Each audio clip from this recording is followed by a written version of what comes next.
We got to set this up. Okay. So this is the AFC Championship game. Less than 2 minutes to go. We're 3rd and 6, and we need this first down. Because I believe if we don't get the first down, we're going to lose this game. We're going to lose. We're going to lose. Shannon starts going, well, it ain't in the game plan. It ain't in the game plan. And I said, it is now, so go down 7 yards and turn around. Of 150 plays, how do I know one play that's not in the game plan? It is now. Now go get open.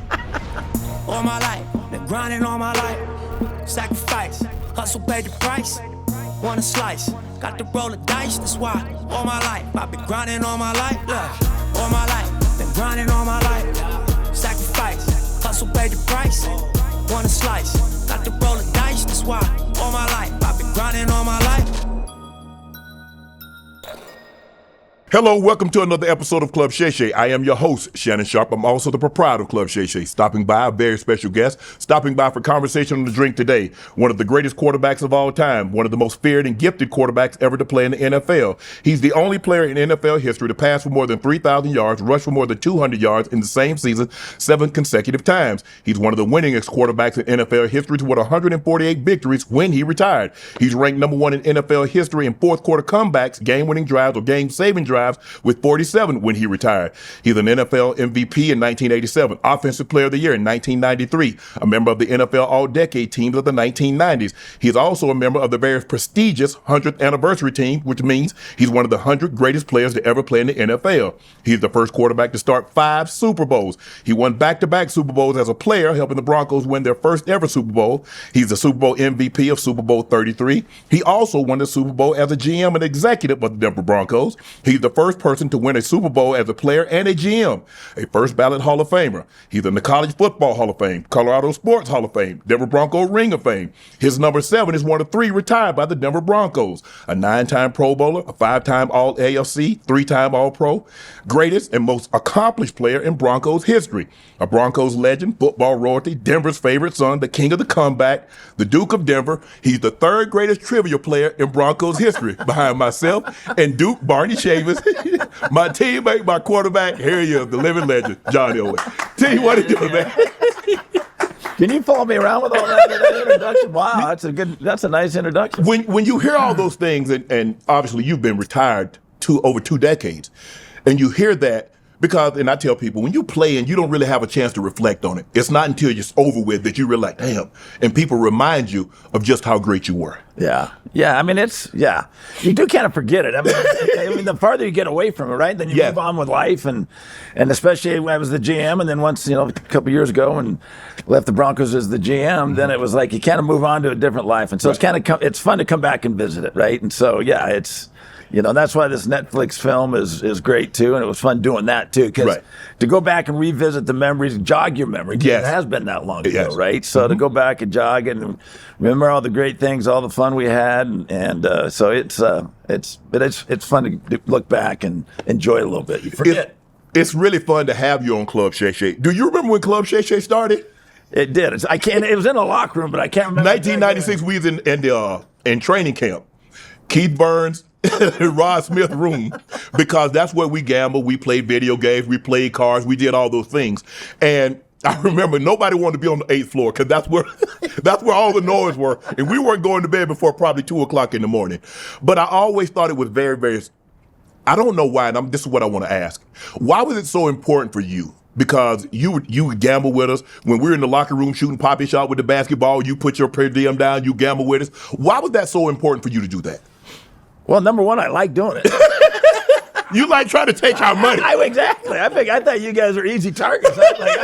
I'm going to show up because I love to play cards, and compete and do those type of things. Right. But, and also I think, it was like, as a quarterback, I always wanted to be a part of the team, a member of the team, right? Because so many times you get put on the pedestal. Correct. So it was always important for me to try to get myself off that pedestal and spend time with teammates and, play games and, play cards and, have fun and get to know everybody, right? So that's why it was always important to me, because it was like I always wanted to be a part of the team. I didn't want to be above the team. I wanted to be a part of the team. Right. So that's why it was always. And it was always because we're at the back of the plane. We're rolling dice in the aisle until Mike put a kibosh to that. We're playing cards. We're doing all these things. I remember in training camp when we would go out and we'd get a knife off one of those once to two times that we're in training camp and we go to the Smiling Moose. And you're like, hey, guys, what y'all doing tonight? Like, hey, I guess we just go to the Moose. And you would show up. You know, we made sure you were protected. Hey, nah, he ain't taking no pictures. He ain't signing no autographs. He's just having a good time with the teammates. But for you to do that, do you think that happens enough in today's game? You know, I think that, you know, I get asked the question all the time, wouldn't you love to play now in today's game? Yeah. You know, and my comment is, no, because I had such a great time when we played. And, you know, things were great. I think the game, obviously the game's changed. Correct. Right? The rules have changed. Athletes have changed. Social media has changed so much in the game. Changed so much of it. Right. And I think that, you know, you look at 98 and 30, Super Bowl 32 and 33, the 90, you know, even really since when Mike came back, 95, when Mike came back, and we had such good football teams that it was just so much fun to be together. And Mike put the right kind of guys on the football team. And so everybody got along. And it really was a big family. It was. As we talked about. So, you know, that's why it's like, I loved playing when I played. I think today, you know, and it's hard. I don't think it's the players' fault, but, you know, the money's so much bigger now. You know, you have social media, and players are doing so much more now off the field than they kind of used to, and they have the opportunity to do that. So God bless them. Yeah. But I think that doesn't create the team that we had and the closeness that we had on our team, right? And plus, I think Mike also helped with that a lot. A lot of times he let us, you know, we had casino night. Casino night, but then we'd have hat day on Friday. You guys go, hey, you go visit Mike, and we want a hat day. So I'd go up and visit Mike and get a hat day on Friday. And he goes, yeah, but you better practice your ass off. Exactly. And so we came back down. I said, I got it, boys, but we better practice our ass off. So I would share a story that I've never shared before, but you know this. When Mike got back, we had this thing in training camp where we go bowling, offense against defense, and we had a fishing tournament. First fish, biggest fish, most fish. Yeah. I went to King Supers. I bought fish and the frozen fish, put it on and threw it out there. Let it thaw out a little bit. I forgot that part. I didn't think that part in advance. I didn't think that part in advance. But I reeled the fish in, and the guy's like, hold on. Either you fishing in the Pacific Ocean, and this is a pond. The big old king salmon or something, right? Hey man, I was just trying to win. But you're right. But even that, on top of that fishing, just getting. I mean, I think we played golf that one day. I think we played 9 holes, right? We'd go play 9 holes, have the fishing deal. But those are the type of things Mike did that allowed us to, you know, to really bond as a team. Absolutely. And I think the thing is, John, we really sincerely love being around each other. I mean, it wasn't a race to get up out of there. You know, we got there on time, but guys, we stayed around. We were shooting poppy shots. We were rolling dice. I mean, it'd be 6. As Steve Atwood used to say, man, y'all gonna get me divorced because, you know, he's married and he's rolling dice with the single guys. But it was just fun. We really enjoyed being around each other. Yeah. And I think that really helped the team bonding and helped us become as close as we became. Oh, no doubt. I mean, that, you know, and then we got in tough times and, you know, tough situations in games and those type of things. I think all that stuff really helped us out. And plus, we were really good. So it was fun being really good. This episode is brought to you by Prize Picks. It's the holiday season, the best time of year for sports. Bowl game, basketball matchups, playoff pushes. It's all happening at once. And while you and I are here making decisions every day, what gifts to buy, what to eat, which games to watch, there's one place where it feels good to be right. Prize Picks. Football season is winding down, but fun on Prize Picks is just getting started. Playoff push time, baby. The Los Angeles Rams Seattle Seahawks had the best matchup of Week 16. Stafford to Nakua, man, touchdowns, yards, passing. Ooh, more. All eyes are on the NFC West matchup because it's going to come down to the last week of the season. Everyone's favorite Prize Pick holiday promotion is back. 7 Days of Pickmas. Prize Picks is giving out 7 days of deals all the way through Christmas Day, including Christmas Day max discount. Be sure to get on the app and unwrap those deals. New feature alert. Prize Picks now has early payouts if your lineup gets off to a hot start. You may now have the option to cash out these winnings before the game even finishes. Prize Pick is simple to play. Just pick more or less on at least 2 player stats. If you get those picks right, you could cash in. Download the Prize Pick app today. Use code Shannon to get $50 in lineups after you play your first $5 lineup. That's code Shannon to get $50 in lineups after you play your first $5 lineup. Prize Picks. It's good to be right. People have to ask me, what do you think John's first impression was when he met you? Well, I got you now, so you can. Well, because I remember my sister say, Shannon, don't go out there bull jiving with that man. You out there to try to make the team and to help win some games or something. Don't go out there messing around and joking and laughing and all the thing.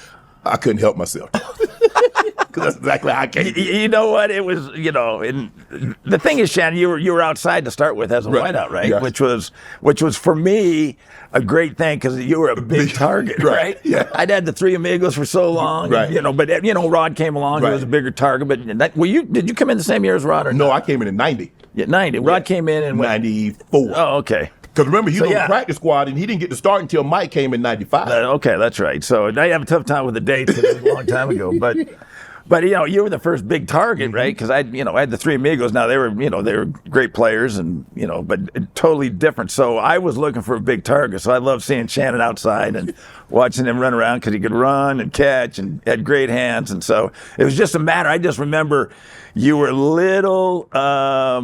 What's the word I'm looking for? Didn't have the experience. Yes. A little slow, little raw. Yeah, there it is. Raw. Yeah, raw. Right? Raw now. A little raw, and so and I don't know how much you threw it at Savannah State. We threw it a bunch, but it was very simple. 6.65. That would hold it. 6.65 on one. Ready, break. So, and the thing is, I just remember. We had this drill, and I don't even remember who the third quarterback was, but I knew it was you and Cool. And the DB was in front of us, and, we take off, and you would throw it, and we try to jump over the DB and catch the football. And I remember I drew the assignment. I was like, I would have to draw the tallest Dennis Smith, who's 6'4" kahuna. I was like, why I got to try to jump up over here? Why couldn't I get Kip Carrington? Why couldn't I jump up over Kip?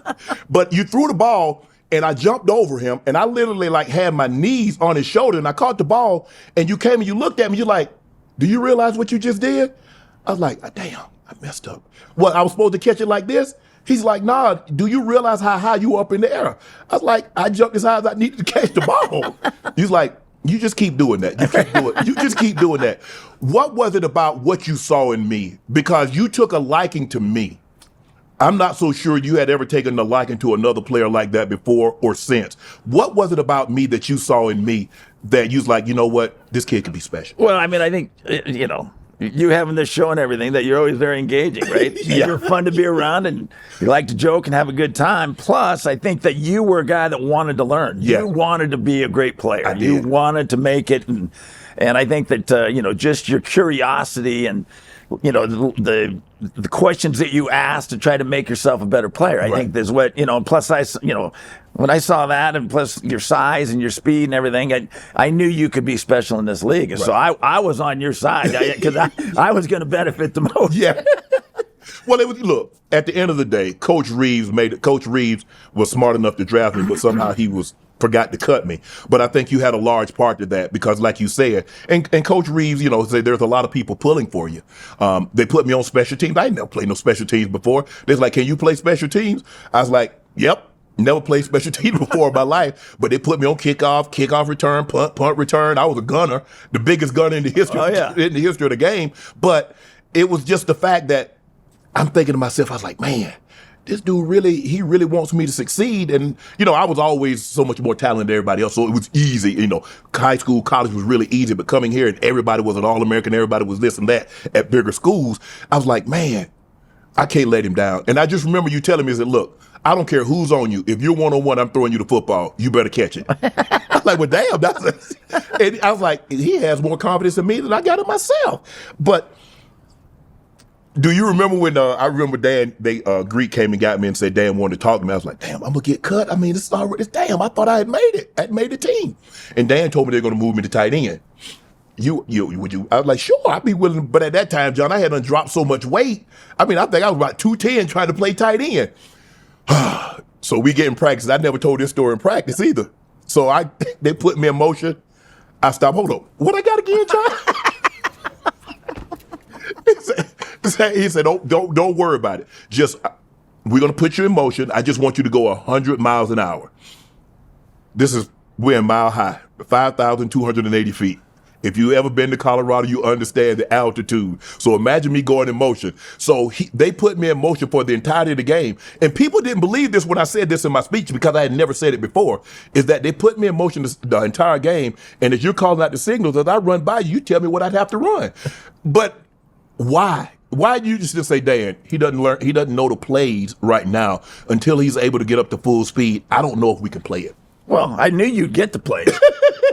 And plus, that's how much I thought of you as a player, right? And especially with you moving to tight end, and really it was more of an H-back, right? More of an H-back, which, is a receiver. But the thing is, you could add to me, it was even a better spot for you. Obviously, it turned out being a better spot for you. But I wanted you to stay around, and I knew how bad you wanted it. And so therefore, and I knew the play, I knew everything. I knew eventually you would get it. Yes. You were, still very raw. Yes. And it was just going to take time. So a lot of times I did it just to make sure you knew. I knew you knew sometimes, and if it wasn't too loud, we could do it at home a lot more than we could on the road. But I could tell if you didn't know what you do, and that's what I for sure told you. But, eventually you let me go. Yeah, you knew everything that was going on. And it was just a matter. And I think that was, as I keep using the word raw, because of what you hadn't learned. You just scratched the surface, right? And experience takes time. It does. Right? And so, that's all you needed. And once you got that experience, you just absolutely took off. And, and I say this all the time.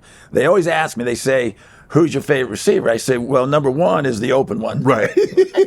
And number two, it's Shannon Sharpe. Right. And the reason why is because we had such great matchups. You always got great matchups. Yes. You would swat off little DBs. Yes. And then the backers couldn't run away from them. They couldn't run with you. Right. And so that's why you were such a great player and in the Hall of Fame, because of the matchups that we got with you. And that's why, for me, when it was nut cutting time and we had a big play, we needed a third down.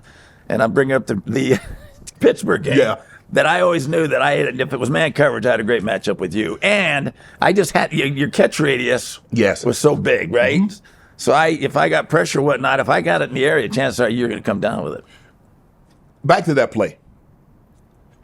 Normally, we practice the plays during the week that we're going to run in the game.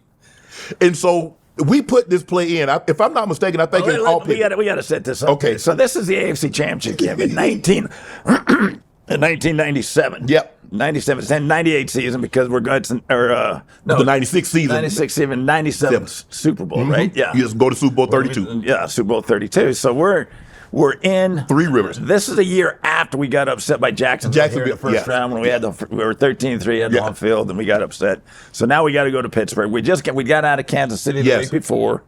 We pounded on Miami or Jacksonville when they came back in that year.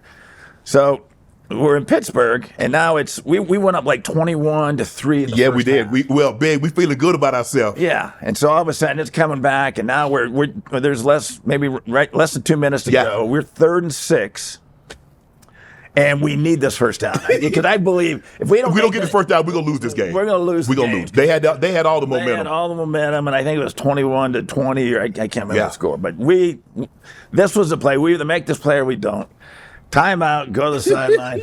Gary and Mike go over there and say, okay, Gary's there, and say, Wood, we're going to go 324 all hitch. I said, okay, that's fine, da-da-da-da. It was a TV timeout. So I get back to the huddle, and I just say, tell everybody what we're doing. We're going 324 all hitch, and I told everybody get down past the first down. We're down, Mark. And it was, we were split up. We was in Cinco, empty. Yeah. And so it was just go down past the marker, and I'm going to take the best look. Right. And try to get the first down. So I say it's 324 all hitch, and all of a sudden, and now we've run 324 all hitch the whole year. I mean, it's like we ran it in training camp. It's in our base installation every year. That started back in May. Shannon starts going, well, it ain't in the game plan. It ain't in the game plan. And I said, it is now, so go down 7 yards and turn around. He said, go get open. Because I had memorized the plays because, like you said, I didn't really know. Like, when I came in, I was so raw, and so I made it to know every play that was in the game plan. And I'm like, that's not in the game plan. That's not, of 150 plays, how do I know one play that's not in the game plan? It is now. Now go get open. And we get the hardest coverage. They go cover 5, which is man 2 under, but the backer is playing underneath, and I don't realize it until I turn around. It's Greg Lloyd. Jason Gilden. Jason Gilden. Okay. All he had to do, if he does this, the ball hits the back of his hand, but he tried to swipe. Yeah. And by the time he did this, the ball was already there, and I spins away, and I was like, Lord have mercy. Well, you caught it back here. Yeah, because I just remember in '91, John, we had a situation against the Raiders where and I dropped the ball in the south end zone, and I line up tight. They motion me out, and they walk the backer out, and I'm like 1-on-1. I got it. If I catch this ball, we're gonna have home field throughout the playoffs. I drop it.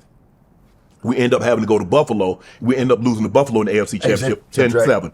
And I just remember thinking that I was going home and I was crying. I called my brother. I said, "Man, I just messed up." He said, "What happened?" I said, "I dropped a touchdown, and I know it would have given us home field throughout the playoffs." He said, "Don't worry about it. You'll get another opportunity." And it took 6 years, basically, for that opportunity to present itself. I said, if I ever get back in this situation, I ain't letting this happen again. And man, that was. I don't think we sat down. The plane was taking off. We were still standing up. That's the best part about charter flights because they don't really tell you what to do. We kind of like do our own thing. That was, of all the Super Bowls and that's probably my greatest moment. Yeah. There was nothing like that. I mean, obviously the beating the Packers in the Super Bowl, but right. But what was your favorite play though? Me and you, what's your favorite play? Was it that? You and I? Yeah. That's the one I talk about all the time. But we had so many. We had, and the thing is, and this thing's, that's why I did this Netflix deal to get this thing going so I could remember different things. But, that's the one that always sticks out to me. And plus it was so funny when we're in the huddle, you're going, well, that ain't the game. I said, it is now. He realized, he's like, I remember him asking me, like, why did your boys do that when you get excited? He said, are you doing that on purpose? I was like, nah, it's just like when I get excited, it goes up like 3 octaves. But I remember in the Netflix, you like the David Brandon play in Seattle in the old Kingdom. People don't realize if you never played there how loud that place gets. Yeah. That place got loud. It was only like, 55, 60,000, but they're like right there on top of you. And it was all cement. So the noise bounced off everything. And so that was by far the noisiest place of anywhere that we played. And this had to be 90. This was 93 when you take the shotgun snap and he comes in unblocked. Now, I don't know of all the things why you didn't spin out, because a lot of times you like to spin out. Yeah. But this for whatever reason, you just dunk up under and flat-footed throw the ball about 60 yards. Yeah. And we had all seams on, and I got players black and for the touchdown. Did you like, oh, he out there somewhere? Well, no, I mean, that was one of my, and you're right. And the thing is, there's so many things when you're playing, and that's why I don't think I'd have been a good coach, because there's a lot of things that I can't explain why I did things, right? Or why I reacted. You just react, right? And so, in that situation, it was probably because there was nowhere to go anywhere else, and he was coming so hard, right? So, was able to duck and then, get the ball to you. But that was, that's one of my favorite plays that I've had too, as far as, in my career that, was able to put it on the money to you and at least avoid that sack too. I remember in meetings, we used to sit next to each other. And as cool that they're going through the game plan, I would write on I was like, okay, this week seems like 252 touchdowns. You give me the thumbs up. Then sometimes just to mess with you, I'm like, this seems like maybe 175 in a touchdown. You like cross that out. No, I'm thinking like 303 touchdowns. But what was it about our chemistry and our makeup? Because we did a lot of things in practice, and I was like, this seems a little long. I mean, I don't know if I'm gonna have time, and you was like, okay, run it like this in practice, because I know you're gonna speed it up in the game. Yeah. Because we had that interaction, what they would call, because at the end of the day, they're like, well, why'd you do it like that? I said, because the guy that has the ball, who's gonna throw me the ball, he told me to run it like that. You didn't have no ball. So I'm listening to him. Yeah, but you're right, Shannon. There was just we just had that, right? Yeah. We thought alike. We talked a lot about it, as you said. And I think, and the thing is, I had so much confidence in you, right? And so that to me is what, and I just knew that we're getting a good, and I knew that if I put it close, it wasn't going to get picked, right? Because I was not always on target, right. So, that it wasn't, but just the confidence that I had in you that, it was. I got another story I'll bring up, and I can't remember what. I think it might have been my last year, '99, and I remember we're playing here, and I get pressure or something like that, and I have to throw the ball to the front side, and you're on the back side, and they didn't even cover you, right? And you're over there. He's waving and he's throwing his arms down, and I'm looking at it, I'm like, we get to the sideline, I said, don't you ever do that to me again. I said, I couldn't see. I was getting pressure and said, don't make me look, don't like, I'm supposed to be looking at you because the read's on the other side. Right. You weren't even in the progression. I was not. These I'm like, so. You want to play quarterback? You think you can play quarterback? No, I can't play quarterback. So I was still mad at him. So the next week of practice, I wouldn't throw him the ball. I was sure. I was sure. Yeah, I wouldn't. I forgot. You know what? I forgot all about that. That was absolutely right. I'm like, hold on. I remember asking BP. I was like, what the hell am I doing? I run all these routes. I'm supposed to be one in the progression. He going 2 to 3. I said, this some bull jive, man. Oh, and so we get to Friday, and he is now mad. He's going to Brian Perrion, the tight end coach, and then Brian grabs me and goes, would you please throw the ball to Shannon? I said, well, you make sure that he's not going to show me up in the middle in front of 76,000 people again. He goes, okay, no, he won't. I promise you won't. I said, okay, he's learned his lesson. Trash talk. Did you ever do any trash talk? Or do I did enough of everybody? You took care. You were great at it, right? So you handled most of that. No, I didn't really. I'd get some more small chip-ins at guys, right. Defensive linemen and da-da-da-da-da. But, especially if, later in the game and you get mad or something like that, then, small. But I never liked to, how many times, guys, I'm coming to get you today. I said, well, you know where I'll be. Right. I'll be right here. Right. You got to get through these 5 first, right. But I'll be right here. But, no, that wasn't, there's enough going on, with next play and figuring out down and distance and all the different things you have to do as a quarterback that I didn't waste a lot of time with it. I love the fact, I think we played Indy. We played Indy here in 93. And you threw a pass, and Steve Entman was the number 1 pick in the draft. And he batted the ball down, and he's going crazy. You're like, bro, you're the number 1 pick in the draft. You're supposed to knock it down.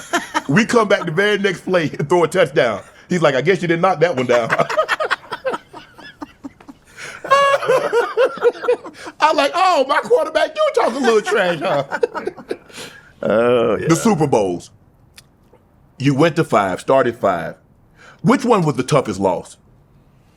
Or were they all the same? The last one against the Niners, right? Because that was the third one, right? And so they got progressively worse, and we played progressively worse. And against the Giants in the first one in 86. We played a great first half. We just didn't. And then Rich Carlos made the longest field goal in Super Bowl history, and then we missed one. We had first and goal on the one right before half, and came away with no points. So I ended up going into halftime 10-9. And so that one, we played really good the first half, and then the Giants just kind of steamrolled us that second half, the second half. And so that was disappointing, but it was all right. It was the first one. They were good. They beat us. And then the next year we go, and we're actually favorites against the Redskins. You get out to this great start. Y'all think you started? They led 10-0. We're up 10-0. First play of the game, we throw a bomb to Ricky Dill, so we go up 7, right? And then there's they had kicked off. We had kicked off or whatnot. We got a fumble, didn't get it.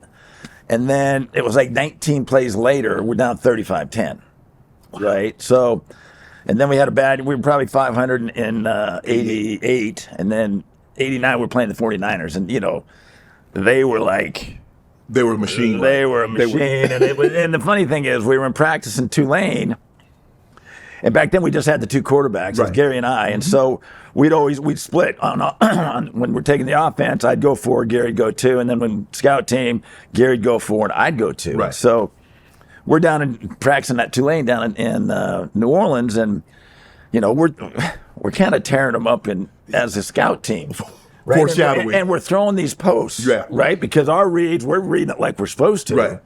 And our reads, there's no free safety. And so, John Taylor and Jerry Rice are running posts either side. And so we're hitting these posts. And we're going, wow. And so Charlie, our defensive coordinator, Charlie Waters, gets in the huddle and goes, stop throwing the post. They don't throw the post, right? And I'm like, well, that's the West Coast offense. I grew up with that in college. Right. That's all we threw. And one of the first reads was there's always a built-in post somewhere. Absolutely. There's always a built-in post, and so there's no free safety. Right. That's your first read. Mm-hmm. I was like, uh-oh. So he wide one of that basic cross and he jump it. Yeah, we stopped throwing the post, and Jerry ends up scoring 3 touchdowns on the post. But we were just outmanned there, and they were a much better football team than we were. So that was the toughest one. Right. Just because now all of a sudden it's like, here comes, can't win the big one, da-da-da-da-da. And so that one lingered for a long time. Actually, it took us 8 years to get back. Right. Until You finally get back.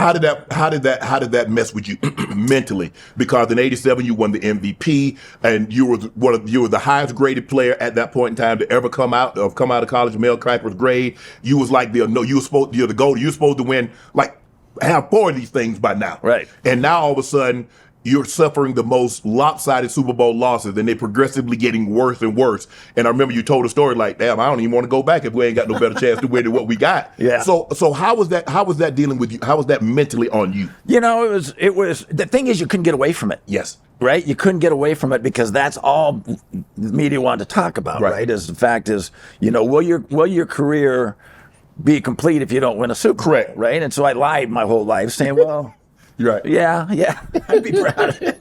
Which is not true. I knew that, you know, for me to be considered a great player, great quarterback, that we had to win a Super Bowl at some point in time. And so, you know, that the hardest thing was we couldn't escape it, because it got brought up every year, right? And each year when we make the playoffs, lose the first round or second round, you know, they'd come back and it'd come back and it'd come back. And so, but on top of that, it also added more incentive, right? And so it kept me working hard. And, you know, you were a great influence. I mean, I thought I worked hard in the weight room till I saw you work hard in the weight room. And, you know, and I got pretty strong. I always remember, too, was the great unveiling. Every year. See, we never talk. They don't know about the unveiling. They don't know about that. They don't know about the great unveiling. Yeah. So we'd work out 4 times a week, and Shannon was in there. We'd all get in there both at the same time, and obviously he was working with a different group than I was. But he would always wear these big baggy shirts and long sleeves, and so he'd just sit there and he'd work his tail off, and, you know, he'd just get like the Hulk. And so at the end of the off-season program every year, we call it the great unveiling, and that's when Shannon would take his shirt off and start flexing and show everything that he'd worked for the last 4 weeks. So that went on for my last 6 years. It was always, when's the great unveiling? I wouldn't even shower with nobody, so they never saw. I was always long sleeve, always covered, and he was asking me. I even practiced like that. I always practice with long sleeve, and he's like, "Why do you do that?" I said, it's unveiling. You guys top secret. You can't see until you see. And then, you know, it's like, damn. He's like, what do you eat? Your dad be like, what do you eat? Do you eat anything?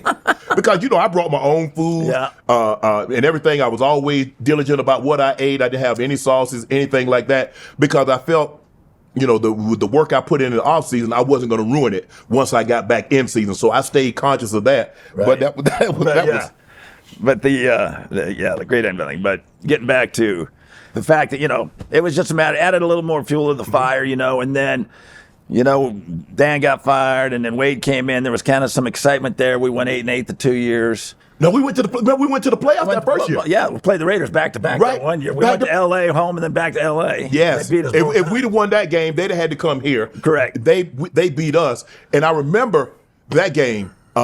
We were cooking them. Me and you, we were cooking them. We got up to that great start, and that's the game. I think I needed 121 yards to get 1,000.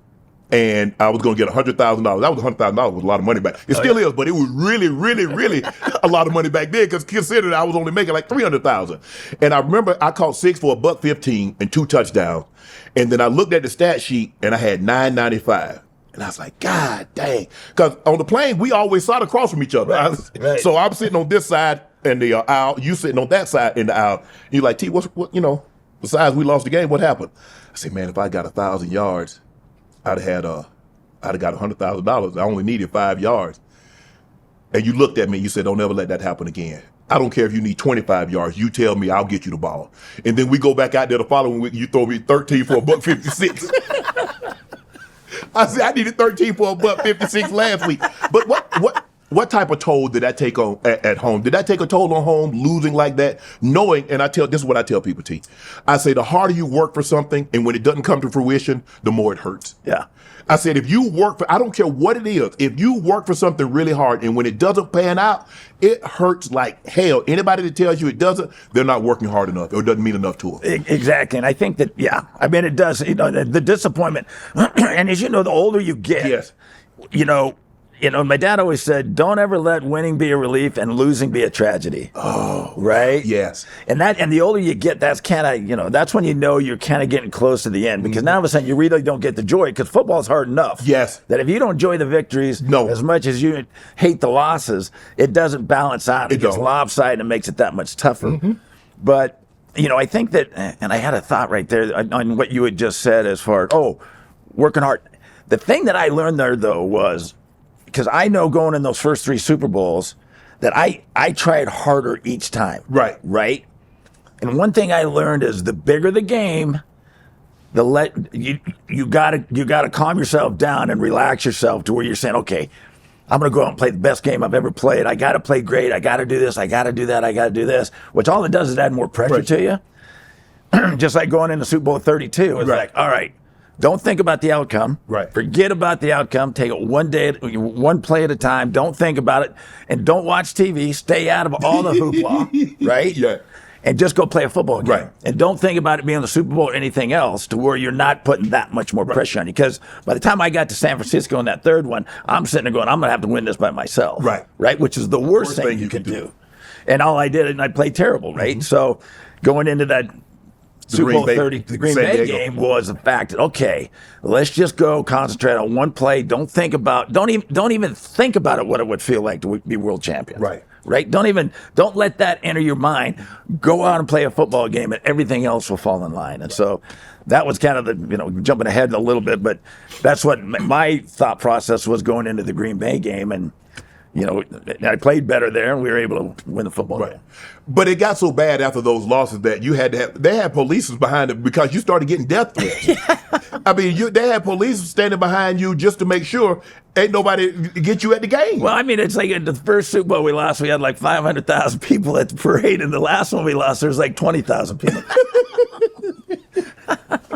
But in the Green Bay, the one that we won, did you think we could lose? Because maybe it was just naivete, but I didn't think we could lose. I didn't think Green Bay could beat us. I didn't either, especially with the game plan that we had. Right? Yes. And Mike and Gary did such a great job with that game plan. If you remember, we split you out the whole game. Yes. To get Leroy Butler out of the box. Because Leroy Butler was playing strong safety, and he would mess. You never knew where he was going to be. He'd mess up the running game. He'd mess everything up. And that's why I think Gary and Mike did such a fantastic job putting him outside. Plus, they knew how good they were in the secondary. Right. They had 2 great corners, and Robinson at free safety, that they were that good that, we were going to have to run the football. Right. And by spreading everybody out, getting you out, getting Leroy Butler out of the box so he couldn't screw things up. And then TD just, went crazy for us. And I often ask, I said, man, I wonder how many yards he would have had he not missed the entire second quarter. Yeah. Because he had 157 in 3 quarters. Right. He might have broke Timmy Smith's record. No question.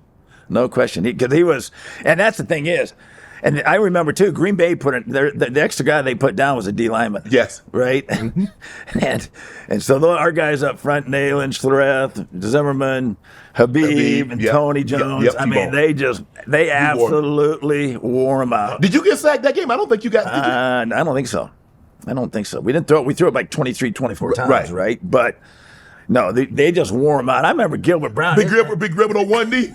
Oh, he's on the sideline. Look at it. I know. I remember that game too. I remember late in the game, it's like we're going in to score our last touchdown. Yes. And Green Bay had called timeout. And I went to the sideline and I said, because we're on the 1 yard line. Yeah. So, and they had a couple timeouts left. So I went and I said, Mike, let me nosedive. Let me sneak it to the half yard line. Make them use another timeout because they're not going to stop us. Right? Mm-hmm. And then Coop said, I don't think we got to do that. We got to score the points. But, then that's when they talk about, we let them score. Y'all hadn't stopped him all day. I know, but they did let us score. They all just they wanted the ball back. They wanted the ball back because it just opened like, I was like, well, damn, we did a great job on that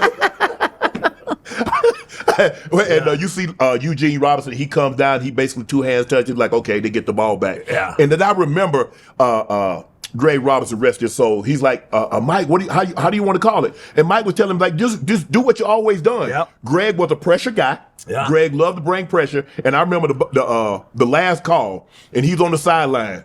Bomb, blow it up. 4th and 10. Blow it up. Oh, yeah.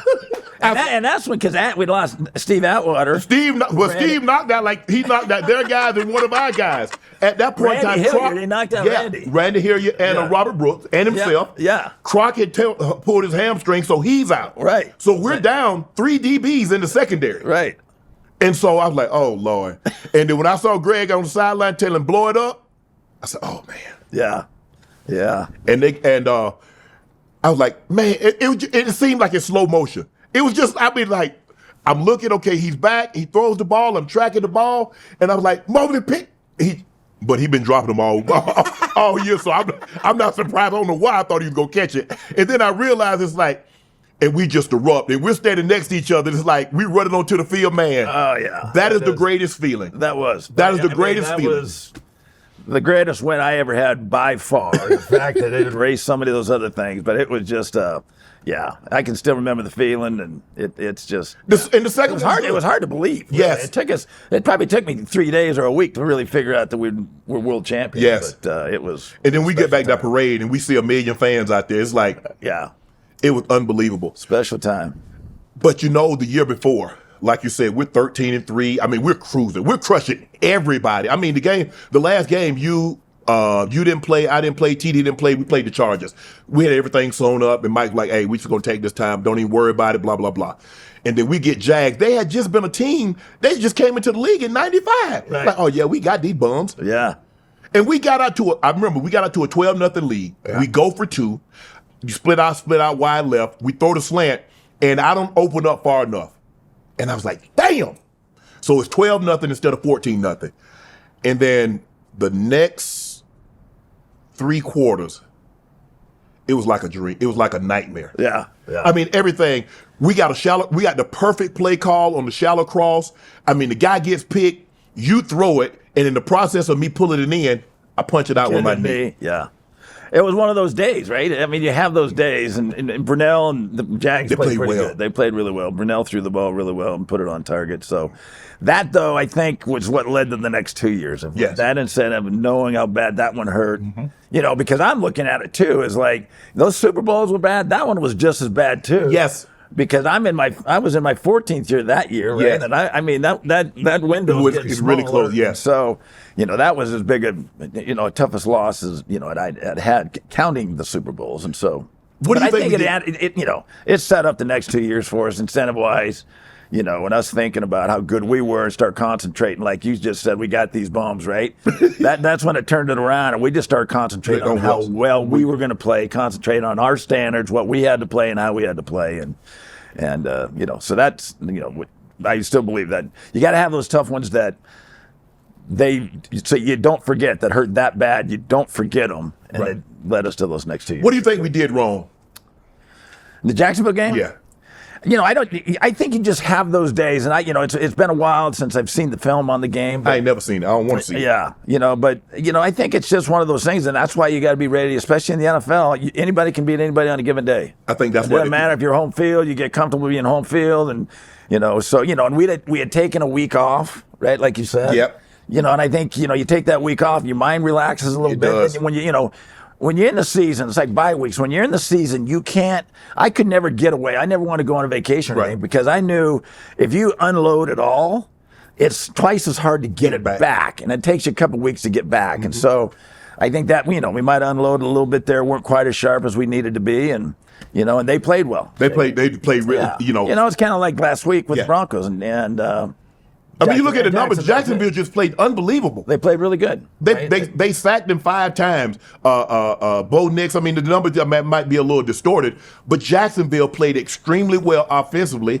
Every time, we come with a blitz, and then they throw the swing out to the back to AT and at the backside, and they run it down the field. We missed a couple tackles, some hitches.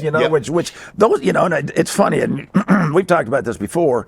You look at an NFL game. There's 5 plays that make a difference. Yep. Right? Absolutely. There's 5 plays that make a difference because everybody's so close. And you can always look at those. You don't know if one play is going to be in the first quarter, second quarter, but there's 5 plays that made a difference.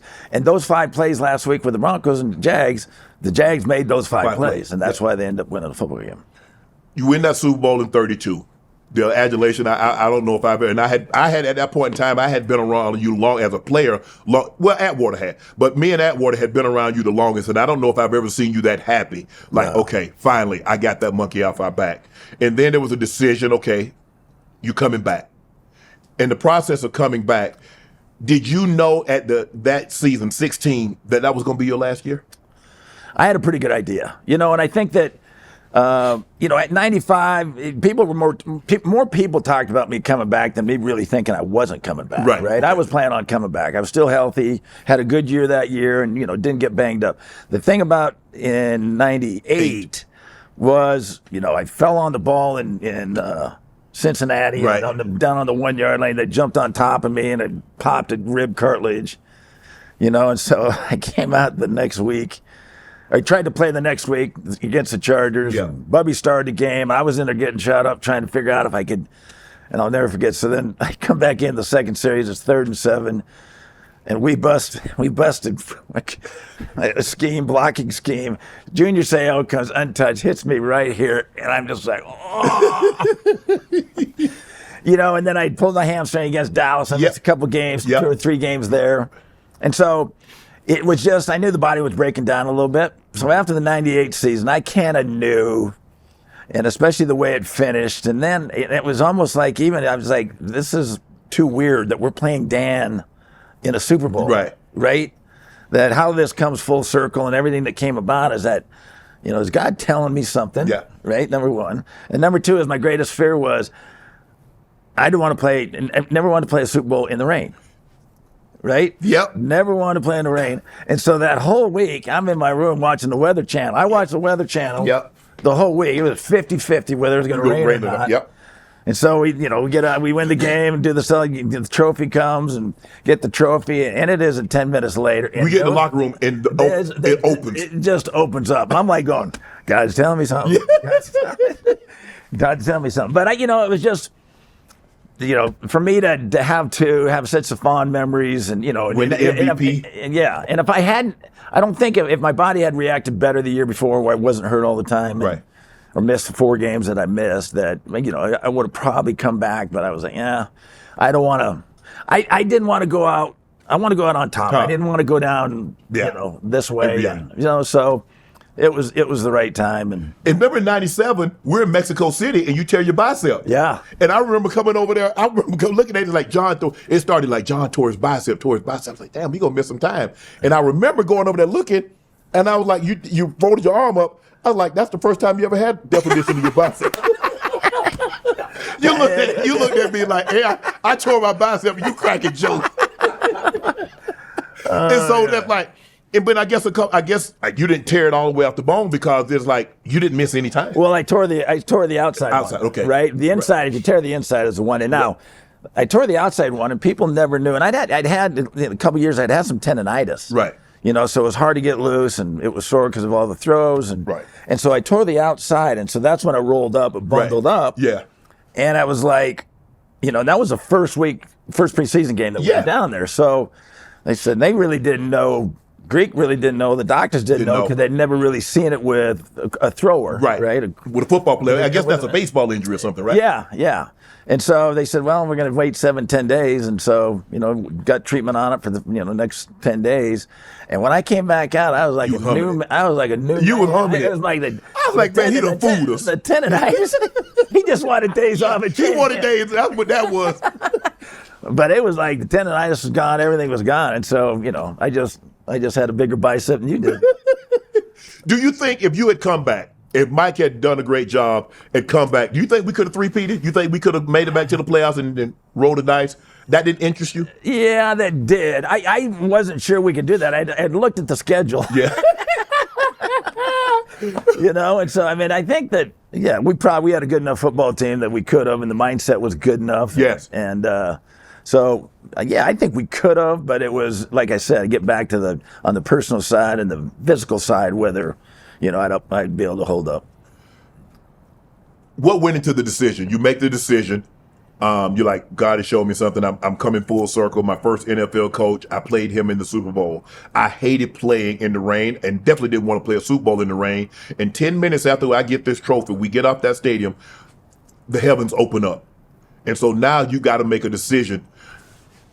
How long did it take you to come to that decision that you know what, this is it? You know what? I wanted to really take my time, right? I wanted to take the time because I didn't want to say, okay, you got to get away from the game. Yes. Right? You got to get away. Obviously, we're at a high winning the Super Bowl. And so to me, I had to get away from it to be able to make a sound decision on what was right or wrong. I wanted to see how because I felt great at the time winning a Super Bowl. I wanted to see how I felt about the same things I was thinking 3-4 months later. Correct. So I just took the time, and I think Shannon. The other thing is, it was getting tougher to play in cold weather. Yes, yeah, that's what I tell people about. Yeah. It's tougher playing in the cold weather, and then all the other stuff, right? The media stuff and all that kind of stuff. I'd been doing it for so long. It's like, do you want to, and I despise it. So I was like, you really want to come back and do that, and you can spend more time with the kids, right. And boom, boom, boom. So all those things were factors to where I said, and plus, to be able to ride off on the sunset, think back, your last game was, Super Bowl and 2 Super Bowls. That's 2 years. Back to back Super Bowl MVP. Have great memories, and to where I didn't want a clunker thrown in there at the end. Right. If I couldn't, physically I couldn't handle it anymore. So. That's why I think it was the best decision. Right. I remember, John's going to retire here and that, but you postponed it because you were supposed to do it, and Columbine happened. So you had to postpone it a month. Yeah. And then, we came out there, and, I remember like, damn. I know. I didn't want to retire. I want this thing to be 27. Right? Yeah. Because it was so much fun. But it was just and I talked to my dad a lot. He was always a good sounding board. Right. And because as players, Shannon, we're the last ones to know that we're not as good as Absolutely. we were. Right? We always think that this is our confidence is what made us what we are. Right? Now, the talent too, but the confidence of what we had is really what made us what we were and the players that we were. And so that's why I always wanted to bounce it off my dad to say, okay, Am I seeing the same things? Right. Because I asked him after 97. I said the same thing. He goes, John, you haven't lost a step. Da da da. You can still play. Boom, boom, boom. And plus the offense was so friendly with Terrell and behind me. The offense and playing for Mike was great. So, that's what made it so tough. But I was, 98. It was more physical than anything. Whether I could take the whole year, and I could now. Right. Oh yeah. But I think what the biggest thing is, John, as we get older, and this is, and I never talked to you about this, is that we just can't do it with the regularity we once could when we were younger. Yeah. I could put together 100 yards. I remember, we played the Chargers here. I go 13 for 153, 3 touchdowns, player of the week. Come back against Baltimore, 9 for 161, and then another 100. I could do that. As I got older, 100, then you get a 40, you get 30, you get 25. The consistency level is... You can't do it with the consistency. Right. And you like, damn, in my mind, I still see the same thing. I'm still yoked up. Why ain't getting? Yeah. You just can't do it. Yeah. And you're the last. I remember watching myself run. If you're the first one to know, you would have never got to where that was anyway, right? Because you didn't have the confidence level to believe that you could still play, right? Because that's what that drove us. That drove us. And then I remember watching myself at practice one time. It was cold, and I was like, damn, that guy moving slow. That's me. Oh no! Yeah. It's time to go. It's time to go to the house. I sure hope something else opens up. Yeah. But you see, Tom played till he's 43. Phillip Rivers after 5 years. Yeah. That was pretty amazing. I watched him play last night. I didn't see him the first one. I watched it last night. He played pretty good. He played really good. Look, he's never been a mobile guy. He's never going to be mobile. So if he wasn't mobile in his 20s, what makes you think he's going to be mobile? He's not going to be mobile, and that's why I think he was able to come back, because he never used mobility as... That was never his thing. It'd been tougher for a guy that used his mobility to come back after 5 years, because he's not going to be able to move around like he could. But Phillip was a pocket guy, as was Tom, right? Yes. So I think that's what extended their careers, too, is the fact that they were never the mobile guys, and so they just had to stay in the pocket and get protected, and they still could throw the ball.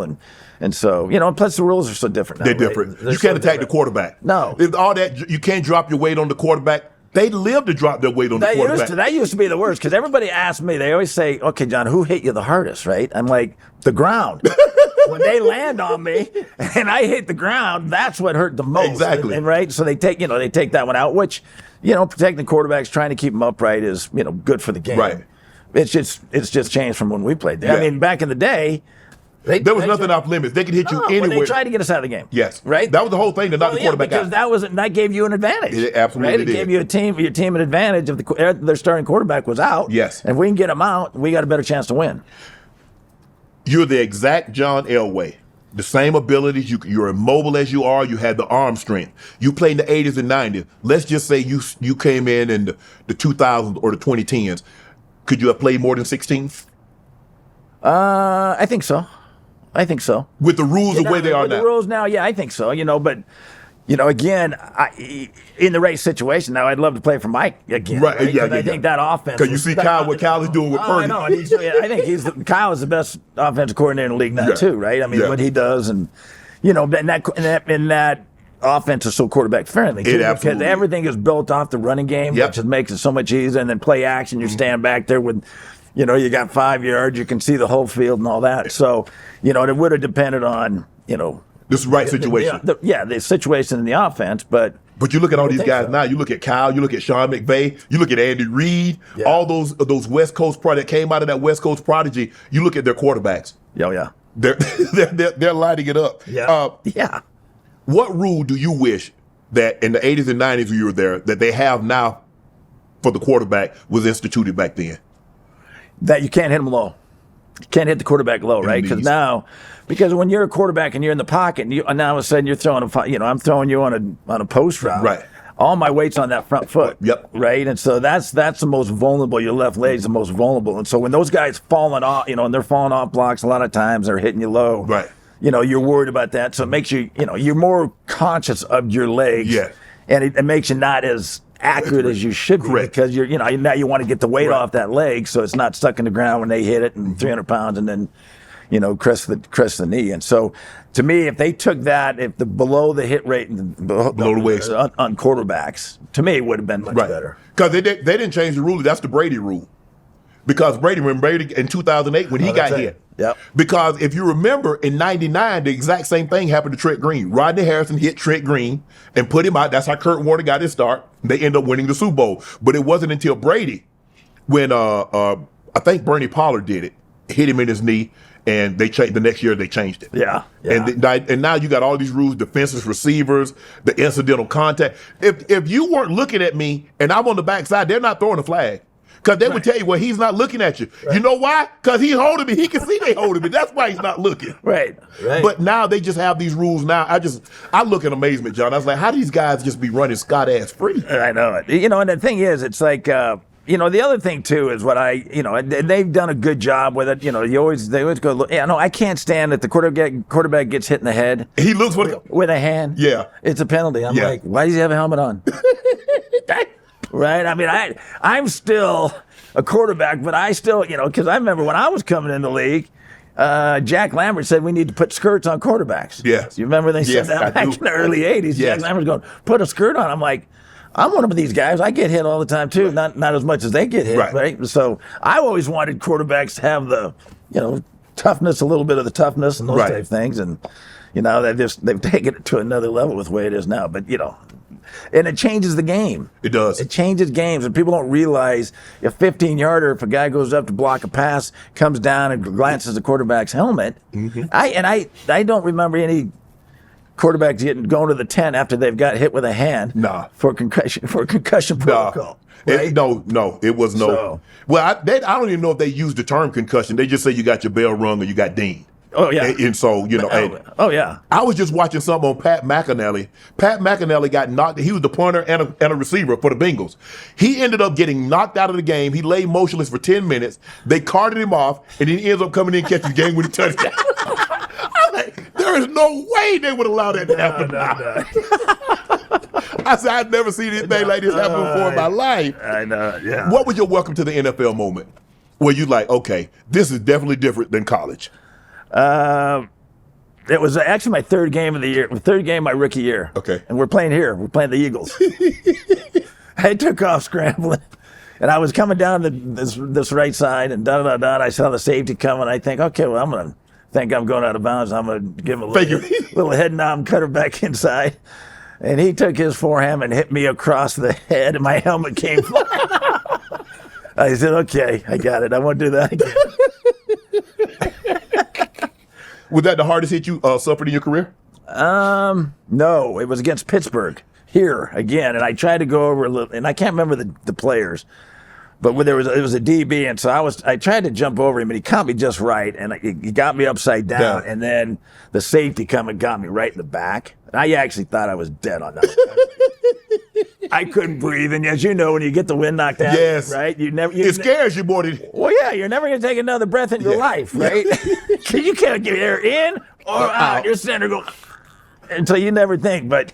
That's the hardest one. I can't remember the players' names, but it was here, and I had tried to jump over, and he caught me, and then I got hit in the back and bent me backwards, and so, yeah. What was the worst injury? Because people don't know this, but you played your entire NFL career with an ACL. Right. Well, I did that in high school, my senior year in high school, and then started bracing it up my second year here when Greek. We were in preseason. I ran for a first down, and I didn't get it, and I stomped, and my knee shifted. Yeah. And that's when Greek looked at me and goes, "You're wearing a brace the rest of the time." I said, "Okay." So I put a brace on it. So that really that was the worst injury. But once I put the brace on it, I didn't have any problems with it. But after that, I never really I hurt shoulders, pulled hamstrings, and this and that. I think the most games I missed in a row was maybe 2 or 3. So then I'd had surgeries, but they were really all after the season. After the season. So did you practice with the brace? I don't know if you practiced with the brace. I did later. Yeah. Later I did, but then... But for the most part, no, I didn't wear it in practice either. I was just thinking about that. The bicep injury. I don't know. I was thinking about that on the way up here when you was on the sideline and I'm looking. You bend your arm. But did the receivers ever tell you? Because I remember when I first got here, they were real stingy with the gloves, and people asked me like, well, you wore gloves in the game when you warmed up. You caught barehanded. I said because. I caught the ball from John my rookie year. He split my gloves, and they wouldn't give me any more. So I said, so no more. So I just caught the ball barehanded in warm-ups, and then I put the gloves on in the game. Yeah. But I could tell, because in the warm-ups, you really getting to go. I was like, okay. You know, you do it like this. You do a little soft toss, and then next thing you know, you're like bro. There's no DB. There's nobody. You got to fit it into a tight window. Yeah. Did you realize how hard you were throwing the football?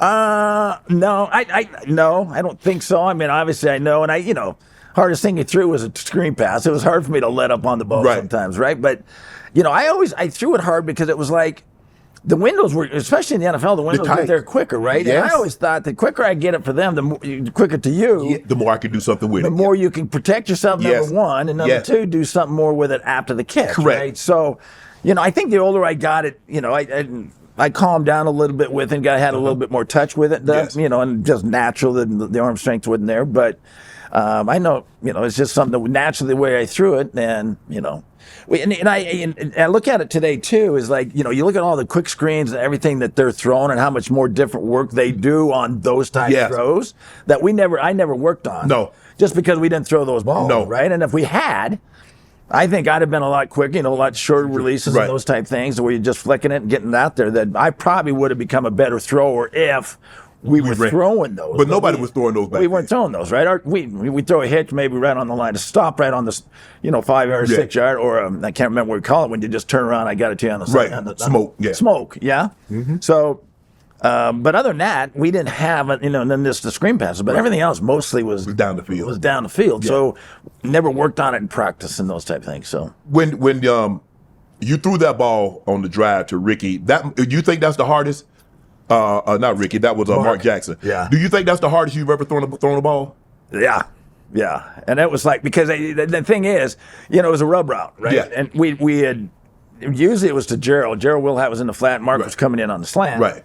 And usually the outside backer comes, and so I was planning on hitting the shoot route. Right. And I saw the outside backer drop off, and so then I knew I was going to Mark inside. Right. But I'm like, all right, well I can't. It's always hard. When you're looking left, it's always hard to see people coming from the right side. Correct. And Mark was coming this way. Right. right? So I couldn't. I'm like, all right, it's third down, second down. Last thing I'm gonna do is throw a pick down here, right? So I'm going. I'm throwing this. You throw it as hard. I'm throwing as hard as I can because if Mark ain't catching it, nobody's catching it, right? But it was low because he had to go down and dig it out, and that's the thing. Because if you down there, if that ball pops up, it's getting picked, right? Because everybody is so congested in there, it's not going to hit the ground. Yeah. So and the thing is, I mean. The D lineman, it missed the D lineman's hand like that. I mean, it's amazing, and you know this in football. It's inches. It's just inches, right? I mean, even on the 3rd and 17 to Mark Jackson, I put Steve Watson in motion, and it hits him. The ball hit him on the hip. Hit him on the hip, and if he's another inch back, that ball's going straight down, right? So. Especially looking back, those little things that happen in games that are so important, that change outcomes, and you got to have a little luck. Did you have a favorite play? I don't think so. Not that I can remember. The one thing I always liked running the quarterback draw. Oh yeah, when you go back and then you think you're gonna pass the ball and then you just run it to the and it was a designed quarterback draw. Yes. So that was always. I always enjoyed doing that, but the pass plays, it's hard for me to. I know I was superstitious. We always ran 22Z first play of warm-ups. Yeah. Right? You got the short cross. Wide rod. You got the Z in. Yeah. But that was the first play my whole career. Yeah. When Mike got here. Yeah. So it was good. You got Z in, then you run stick, and then you run the basic, then you run a flank or drive. You got the basic cross. Exactly. When we ran, I think it was it Seattle? That in the Super Bowl, because we're supposed to run returns. So we go down 3 steps in and then return. And I remember you like, well, Mike, what happens if they don't play this coverage? You like 100% of the time they play this coverage. Oh no. That's Green Bay, right? Yeah, Green Bay the Super Bowl. Yeah. Well, that's on the 3rd and 6. Yes. Right? What they call it the helicopter. Yeah. Right? So it's like, I remember telling just like, and we ran it 3 times practice, and you got it. I called it every time. I'm like, that's it. It was like I still didn't like it, even though because it wasn't like an easy throw. It wasn't. No, I had to go over somebody or whatnot, and down there I hate doing this. Yeah. And so there was something I didn't like about it, and I kept telling that, even though you caught it every time, it wasn't open enough for me to feel comfortable with it, and so that's when I went to Mike, and I said, Mike, I really don't like this play. And he goes, John.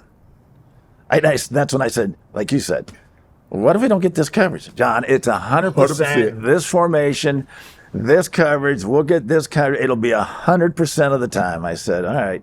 And so then I said, well, I still don't like him, Mike. He called it. And so it's 3rd and 6, and here it comes. It's and I'm going to remember the name. I can't remember the name now. And here it comes. I'm like, oh God, here it comes. Sure enough. Was it Pryor? I think it was Eugene Wilson, but they brought another safety in, a white guy. I forget his name. Yeah. I think he was at Indy at one point in time. I think it was Pryor. Yeah. Because you knew if you slide, they're gonna mark you where you start to slide. Yeah. And so they thought you was gonna slide, so they came in like this, and you go up over the top. Right. Yeah. And they spun you around. Right. And you're like, I'm okay. Well, I was like, the thing is, it was like I got outside and I looked for the first down. I was still trying to find you guys down there, see if you guys could find a seam. Right. I went there, and that's when I turned it up, and I knew. And I looked at the first down, and here they come, and I'm like, all right, they think I'm gonna just go down. I said, all right, the only way I can I put the old 6-inch vertical and go over the top. But the thing is, it discombobulated me. Yes. Right, and I was like, and it did kind of hurt my ribs too. But the adrenaline was going crazy, right? And so I remember, and I kind of get up, and even as I get up, and I'm kind of, it looks funny me getting up, and I'm a little discombobulated. Then I looked at our sideline, and our sideline was going, and I'm like,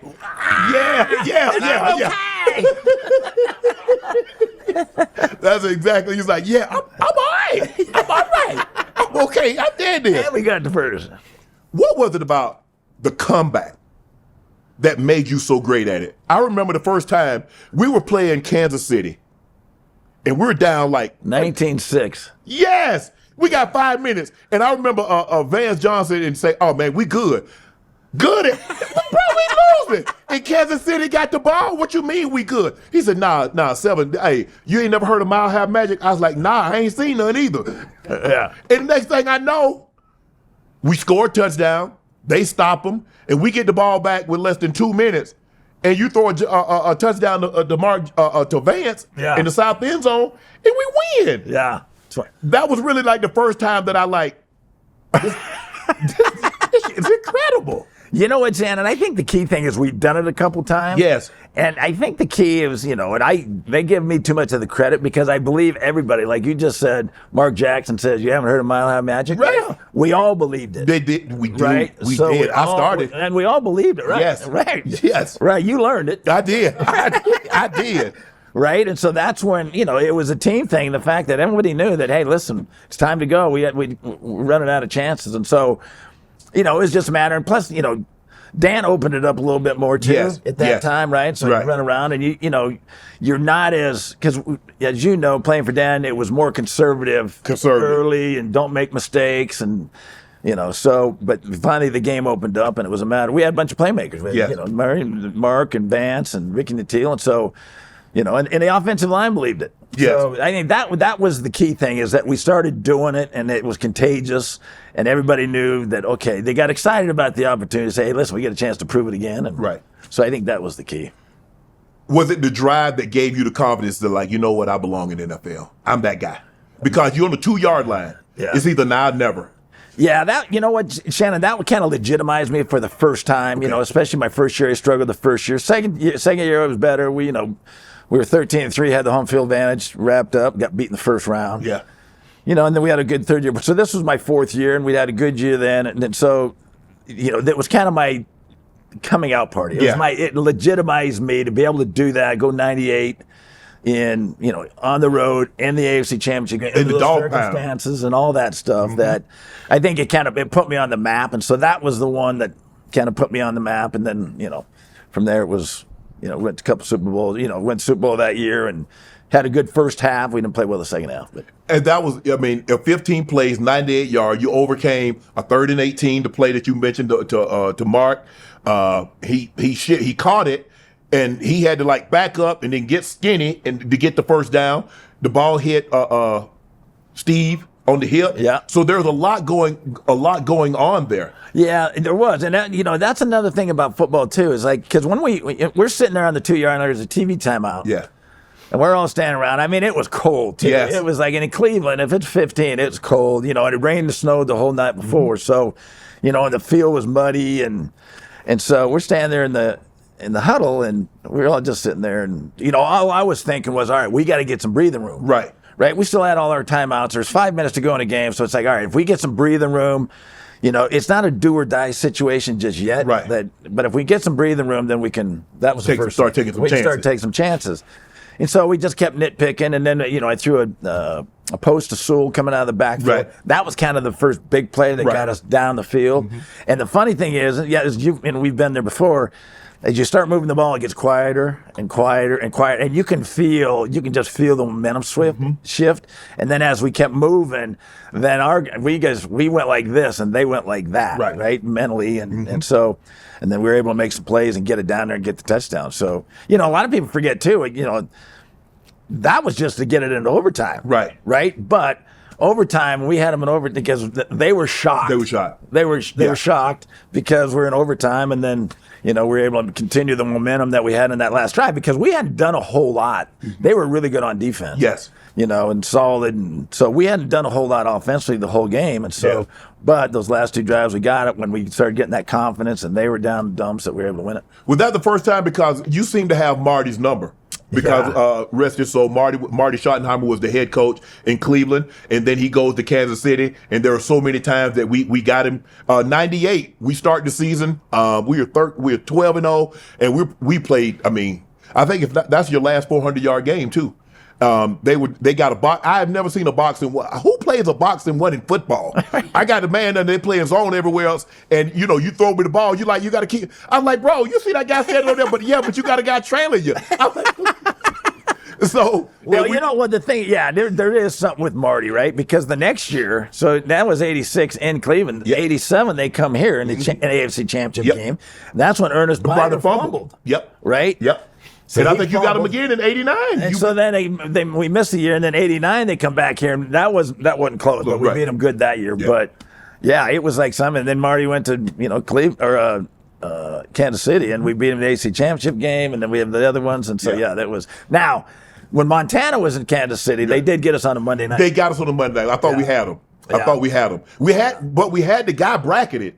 Ben Smith jumped it because we got Kahuna inside. Yeah. If he stays outside, he picks the ball. Yeah. But he jumps inside and he dudes option backs out. Joe hits him. But that was a lot of people. That was kind of that's the one time I only remember that we got beat late in the game here. Yeah. Right. You're right. So, but yeah. In college, your last year, I mean, you came. I think who won the Heisman your last year? Herschel did. Yeah. Because it was you, Herschel. Yep.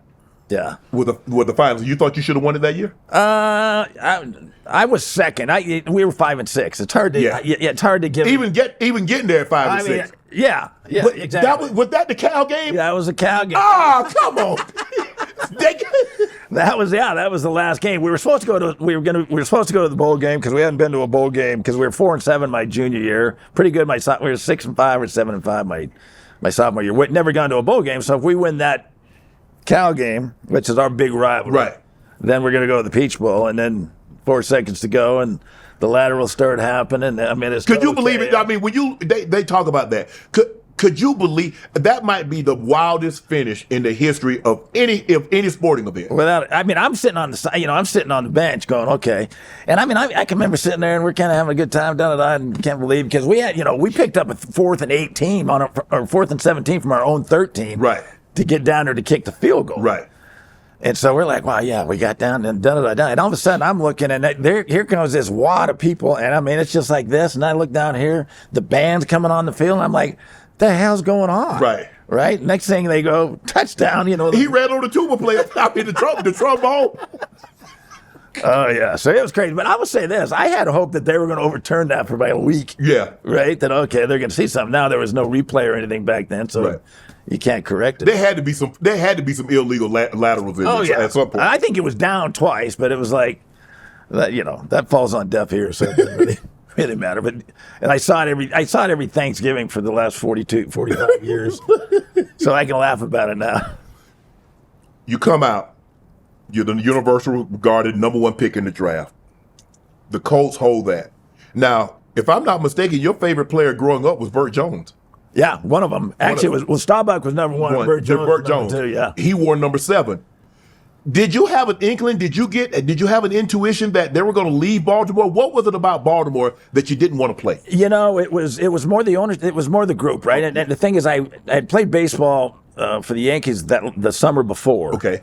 And so we had some leverage, and really my dad was helping me and Marvin Demoff, your age. And so the bottom line is to use the leverage to try to get to an organization, and it didn't matter where it was, right? Just to get to an organization where we felt like I had a chance to win, right? Baltimore was not that, the ownership, the organization was not in good shape, right? Okay. It hadn't been. So we knew nothing about them even moving or thinking about moving the next year. And so it was really the leverage with baseball to say, listen, try to get to a place that you feel like you have a chance. And what we tried to do, instead of bashing Baltimore, saying we're not going there because the owner and the ownership group and it's a bad organization, we don't want to play for them.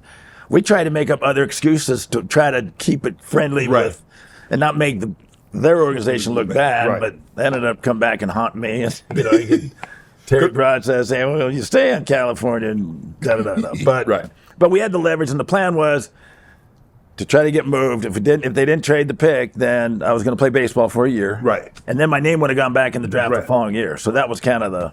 I was not going. Once I made my mind up, I was not going to Baltimore. Yeah, you're pretty stubborn. Even though Baltimore thinking it was about the city. I'd never been to the city, and it was not about the city. It was about the organization and having a chance to win. Right. So that was a conversation. So when did you come to that conclusion? Whether you and your dad, did you always know that you weren't going to play for Baltimore, or was it the process of sitting down and talking with your dad and Marvin's like, okay, what's our strategy here? I'm not going to play there. Where else is there a possibility that I could possibly play? Yeah, and I think it was more that Marvin knew the organization. My dad knew the organization. He knew of Frank Cush and the coaching, because Frank Cush was at Arizona State when I came out of high school. Right. And I didn't want to take a trip there because I knew his style. He was a good football coach, just not my style. Right. And his style didn't click. So, and my dad wasn't necessarily high on him either, right? So really it was Marvin and my dad, because I didn't know anything about what organization is good. I knew who had good records, but I didn't know organizationally which one was best. And so they were the ones, especially Marvin knew, organizationally where would be good landing spots for me. And so, Seattle was in it. The Chargers were in it. New England was in it. Let's see who else. Cowboys a little bit, and so I think Danny White was there, and then the one that got brought up was San Francisco, and it's like Joe Montana's in San Francisco, right? I'm like, no. I am not going to go, because evidently Walsh had said something, and I'm like, there is no way I'm going. With Joe Montana, there's no way I'm going to San Francisco. I'm not going to jump into that. So then Denver was in it. Yeah. And then Denver kind of backed out because Marvin had talked to Denver, and they knew my contract demands, which was a 5-year deal for $5 million. Right. And they said, well, no football player is worth that. Right. So Denver kind of fell out of the picture at the draft. And so we never even think about it. Really thinking about San Diego, who had 3 first-round picks. Wow. Right? So, and I wouldn't mind going, Don Coryell was down there. So Eric Coryell. Right, Eric Coryell. So it was a good place to go. But ultimately, they couldn't come to get a deal done. But we also think that, I think it was Gene Klein that was the owner at the time, was using that because Fouts was a free agent. Right. So I think they were using me to draft me. Right. To make Fouts sign. To get Fouts to sign. And so... and then after the draft, my dad, I don't think he ever met. Did you meet Franz Polsfoot with the Broncos? Anyway, he was a good friend of my dad that worked for the Broncos, was in the scouting department of the Broncos, and that kind of got rejuvenated. And then 2 weeks later, that's how I got drafted or traded to Denver. Come to Denver. You ever been to Denver? No. Did players take trips like they do now, like the guys that's potentially first round trips? Do they take visits like they do now? I never did. So no, I never took any trips before the draft or anything like that. In the combine, there was not one combine back then. There used to be regional. You used to have 4 different teams that get together, right? So certain teams would be in that one, certain teams would be in that one, certain teams would be in that one. So, and I didn't go to any of the combines. Right. I didn't think I needed to go to the combine, so I didn't. So you're like, he been doing, he was the first one to do it. Nah, I ain't throwing, I ain't running, I ain't doing nothing. I'm going to be the first pick. Y'all know it. Look at the tape. Right. What else you going to find out? Right. So when also you get a situation where Eli Manning, he comes out and he doesn't want to play for the Chargers. I don't know if it's because he don't want to be in the AFC with Peyton, because Peyton's already in the AFC. How to maneuver that and get to Indy? Did they talk to you? Did Archie or any of them reach out to you? No, we never really talked to him. So yeah, because that was like, would that had to be 2004? Oh, 2004. Yeah, no, I never talked to him about it. So yeah, never talked to him. And you see Shador, and how hard is it for a play? I think it's probably harder for time, because he's a current coach right now. Your dad's retired. Archie had been retired for so long, and so it's different to have your dad is an actual coach now, as opposed to your dad being retired and Archie had been retired from the league. To have a son that's playing and trying to help him navigate that path. Yeah. I think it's tougher than my dad had, because obviously my dad wasn't in there, and obviously everybody knew Dion and what a great player he was in his day. And so, that was just a unique situation with Shador, and the fact because he was a great player at CU, did a hell of a job up there. Now, somehow it didn't fit somewhere, right? Right. Somehow, whether it would be in the, because the last thing you want in the NFL is your backup quarterback to be doing all the media. Right, correct. Right? And so I do think that probably scared some organizations off, saying, hey, listen, we can't have the backup because, Shador and Dion have got, they both got up there. So whether that's the issue or whatnot, or, I did not study him, so I don't know. Right. how good a quarterback he is. I think he's a good, solid backup for sure. Right. And I think he's got to learn. But in the NFL, it's like you got to get rid of the football. Got to. You got to get rid of the football, and making up for sacks is, It's hard. Yeah. I mean, it's instantaneous. You got to process it. I think he does a great job. I don't think he has the best offensive line. I watched it. Ooh. Yeah. Yeah. Yeah, and like I said, I haven't had a chance to watch a lot of Shedeur. I saw him a couple times play up in CU and thought he was a hell of an athlete, made some great plays and great throws. And so. You mentioned that when you came out and just all of a sudden you're like, I'm not going to Baltimore, and Terry Bradshaw being with these old guards. Look, whoever drafts you, that's where you go. That's how they look at it. Yeah. You don't complain. You're about to make more money than you ever thought you'd make in your life. And here, this kid, he had done nothing in the NFL, and he's trying to call the shots. Yeah. And he was just ripping you left and right. And then when he came to sit down and interview you, they wouldn't even tell it. They wouldn't tell the fans. Wouldn't tell him, well, we're not helping you. You bashed our quarterback. Get lost. Which he was lost because he needed to know where to go. Yeah. So, but did you have an opportunity to talk to Terry? Did you guys, because at the end of your last Super Bowl, he was on stage and handed you the trophy. Yeah. So was there any, between that time, 83 and 99, was there any chance that you guys had a chance to have a conversation? I don't recall one. Since I retired and later on, I have and been around Terry a little bit, and I like Terry, right? But and I think that he didn't make it easier on me, right? Right. He made it, kind of rallied support on the other side and He was kind of the lead anti-Elway guy that said, okay, you're a spoiled blonde kid or surfer boy from go back to California that thinks he's going to come in and dictate to the NFL. Then go, he said, go play baseball. And so, that's the only reason, he didn't make things. He made things tougher for me, which. Added incentive, and so it was nice for him to be able to give me the trophy on the list. You mentioned that you played the Yankees. They drafted you. You got drafted before Tony Gwynn, right? Yeah. I was actually I got drafted before Don Mattingly. Damn. Yeah, Don was the fourth round. My same year with the Yankees, I think he was the third or fourth pick. I was their first pick in the second round. Okay. And so I was shocked too, right? Because they knew that chances are I was going to play football. Right. And so I was kind of shocked that they drafted me that high. And it worked out great. Gary Hughes, who was the scout, was, rest of his soul, became a dear friend.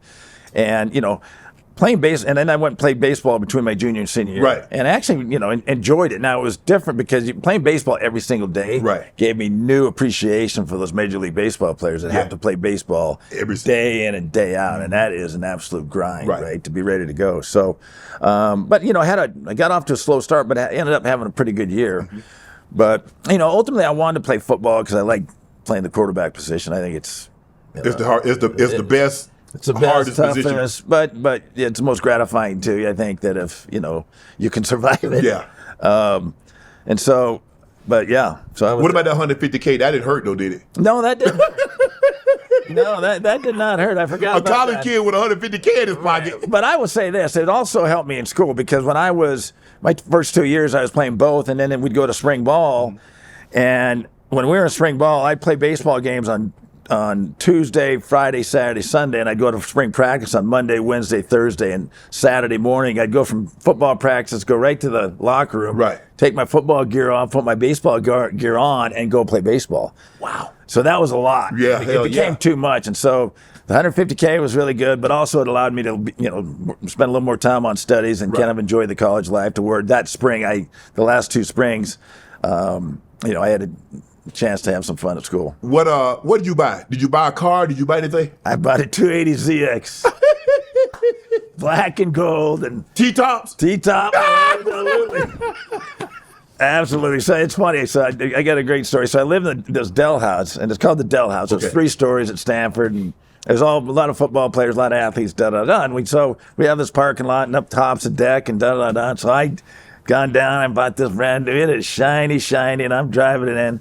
And when I'm driving in, I see these dudes up on top of the deck up there, right? This ain't gonna go good. So there's one parking spot right below them, and they're on the 3rd floor, right? So I pull in there, and I start looking up at them, and all of a sudden I see all 3 of them lifting something. They got this water balloon that is like this big, right? I mean, it is huge. And so all of a sudden I see him, and it was 3 linemen too. And so they sit there and they throw it over the top. I see it coming down. I'm like, ah! It hits my windshield, shatters it on my brand new 280. Wow. Just shattered it. So they're your teammates. They're my teammates. And it just shatters. And so, and I went to look at them. They had all gone. I went in the house to try to find them. They're all hiding, right? But yeah, so that's the one thing about the 280ZX. And first day I drove it home, they shattered the windshield on me. Who's giving your Mount Rushmore of baseball players that played in the NFL that played baseball? You got Dion, Bo, yourself, my homeboy, Brady was drafted, I think, as a catcher to Expos. Russell, Kyler Murray, and Cap. Well, for sure, the 2 that really had accomplished are Bo and Dion. Really, Right. those are the only, Actually played in MLB. Yeah. I don't know if you remember Brian Jordan. He ended up leaving football. He was a safety for the Falcons. He ended up leaving, going and play for the Braves and the Cardinals. Okay, then he's got to be But yeah, I would say those guys. Johnny Lynch played baseball too. Oh yeah, that's right. Yeah, Johnny Lynch played baseball also. So Kyler was the 8th pick in the draft. So, but he didn't. We don't know what he was. Well, you know who else? Wilson. Russell. Did you mention him or no? Yeah, we mentioned him. Okay, yeah. Well, he was a second baseman. I'm not sure. Okay, I'm not sure. But why are baseball players so good at football? You mean football players good at baseball? Well, I don't know about that. I think they either transition to baseball to football as opposed to football to baseball. Well, I don't. How many transitions you seen from baseball to football? Baseball to football. I don't think there's been a lot of transitions from baseball to football. I think here's what I think. I think there's football players that go to baseball because baseball is all about the hitting. Yeah. Right. So, sure, especially if you're an outfielder, which I think all those, most of us were as outfielders. So really, the only time you spend is really in baseball is you're hitting. Right. So if you can hit, then chances are you're going to be able to play the outfield. Right. Especially if you can run like those, like Bo and Dion and those type things. They're going to be able to play the outfield. Whereas there's so much more involved in the football side, practice time. Yes. You can practice more by yourself and just get them pitching machines and hit balls. Right. And then take some outfield. So I think there's a lot more practice involved in football than there is baseball. That's why I think you see the transition more football to baseball rather than baseball to football. Probably definitely helped Mahomes with his footwork, the arm angles, because as an infielder, you have to change. Sometimes you're over the top, sometimes you 3/4 slide, and I think that's definitely. And plus, his dad was a baseball player. Yes, right. Yes, yes. So I asked Time. Time said the hardest thing to do in sports is hit a baseball. Yeah, is that the hardest thing to do? Yeah, without a doubt. Especially with these guys throwing today. They throwing 100. 100. And they throw the slide. They throw the one of them. Cut. I mean, you're looking at it. We watch it on TV. Go, oh, that'd be easy. Have you ever stood in front of a 100-mile-an-hour fastball? I can't imagine. It would absolutely scare the shit out of you. Absolutely it would. Oh, my God. It was like... He throw 100 and then come back with a curve, it's over. Right. Oh, yeah. Especially when that curve's coming at your head. And then breaks to the middle of the plate. Yeah, I mean, there's no question, especially as good as these guys have gotten and all the different pitches. I can't imagine hitting the sinkers. I mean, I used to see sliders, curveballs, changeups, fastballs. Now there's sinkers and they got cut fastballs. They got the four seam, and all the different pitches that these guys have. It's like, and it's coming at you at 95 to 100 miles an hour. Right. So yeah, that's like. So now do you have? Because think about it, Bo and Time was playing football, really not getting a whole lot of batting practice, and then he go catch a flight and go play baseball. Bo was, he would play after the season was over, and I remember that was my rookie year when Bo came and they tossed him the ball and he ran over Ronnie Halliburton and ran 50 yards for a touchdown. He ran 50 yards for a touchdown. Is that? Well, and that's the other thing too, right? So you look at a running back. He can run. He can run. Yeah. Right. And he can catch because he's a good athlete, right? And so the running back doesn't necessarily have to be as integrated as a wideout or quarterback, right? Yes. Same way with Dion at corner. Yes. Right? Because he's covering the guy. He ain't even coming to the huddle. He don't even care what the coverage is. He don't even cover what the defense is called. Right. He got that guy. Right. So I think the position they also played helped them be able to spend a little more time at baseball and do what they did. Shohei. Have you ever seen anything like it? No, not even close. I don't think there's anything close to what I mean, he's on a Barry Bonds trajectory. To be able to strike out 10 and then hit 3 home. I mean, that's crazy. Right. Oh yeah. I mean, Barry Bonds hit. I mean, he's as good a hitter as Barry. Yeah. Right now. You think so? I do. Wow. I just think, Barry. Whether he is as good right now, obviously he's playing later, so there's more pitches too, right? And plus, these guys only go 5 innings. Right. Right. Yeah. And I'm not trying to. I think Barry Bonds is as good as it was, also, right? But when you look at the total package of Shohei, as far as now, Barry didn't pitch. No. Right. Right. The mindset you have to have to pitch and be able to pitch and do the stuff that he does is just like I don't think we've ever seen anybody like him. Now we had the same discussion too. Okay, look at what Babe Ruth did back in the 20s and 30s, right? And now he was that far above everybody of those players at that time. He was probably had that separation, right?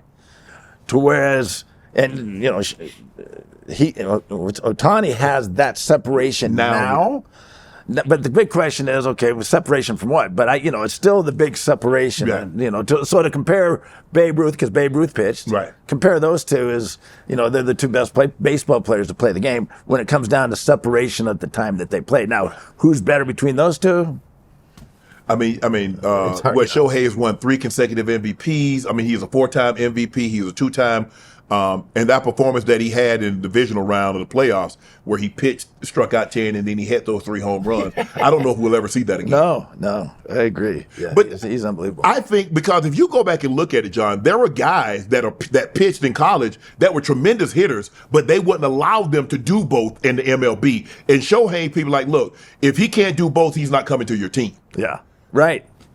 Because there are a lot of pitchers that hit 400, hit middle fours, but they had to choose. They're like, okay, you're going to pitch. Right, which seems funny. Yeah. They don't spend that much time throwing the ball. They should have plenty of time to hit the ball too, right?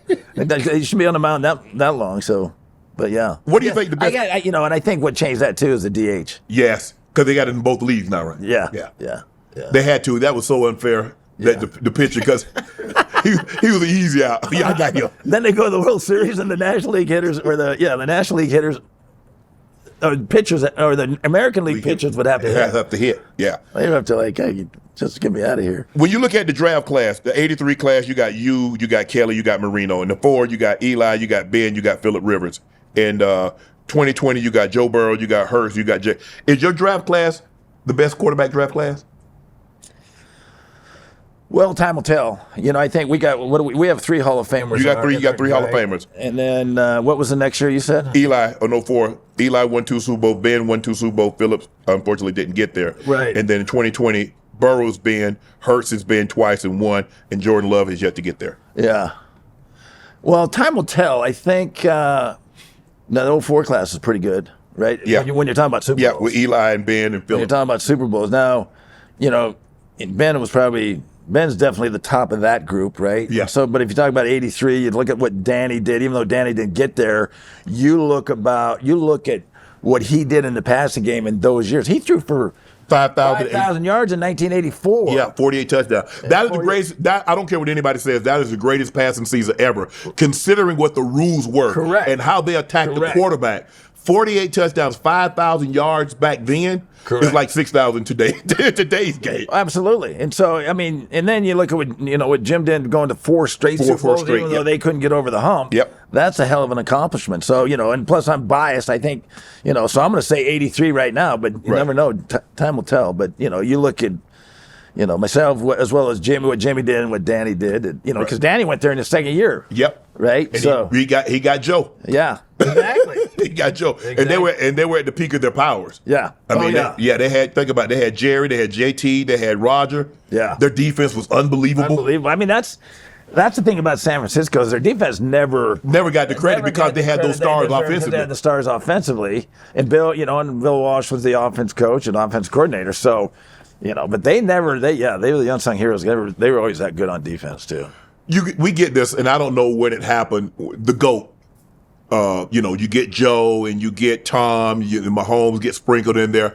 How do you determine the greatness of a quarterback? Does he have to have stats? Does he have to have MVPs? Does he have to have Super Bowl and Super Bowl MVPs? What is the determining factor? Because clearly, Tom with 7 and 5 MVPs and all the passing yards, all the touchdowns. Joe is 4-0. He never lost. 2 come from behind against Cincinnati both times. He beat Ken Anderson in 81 and he beat Boomer in what was that, 88? Yeah.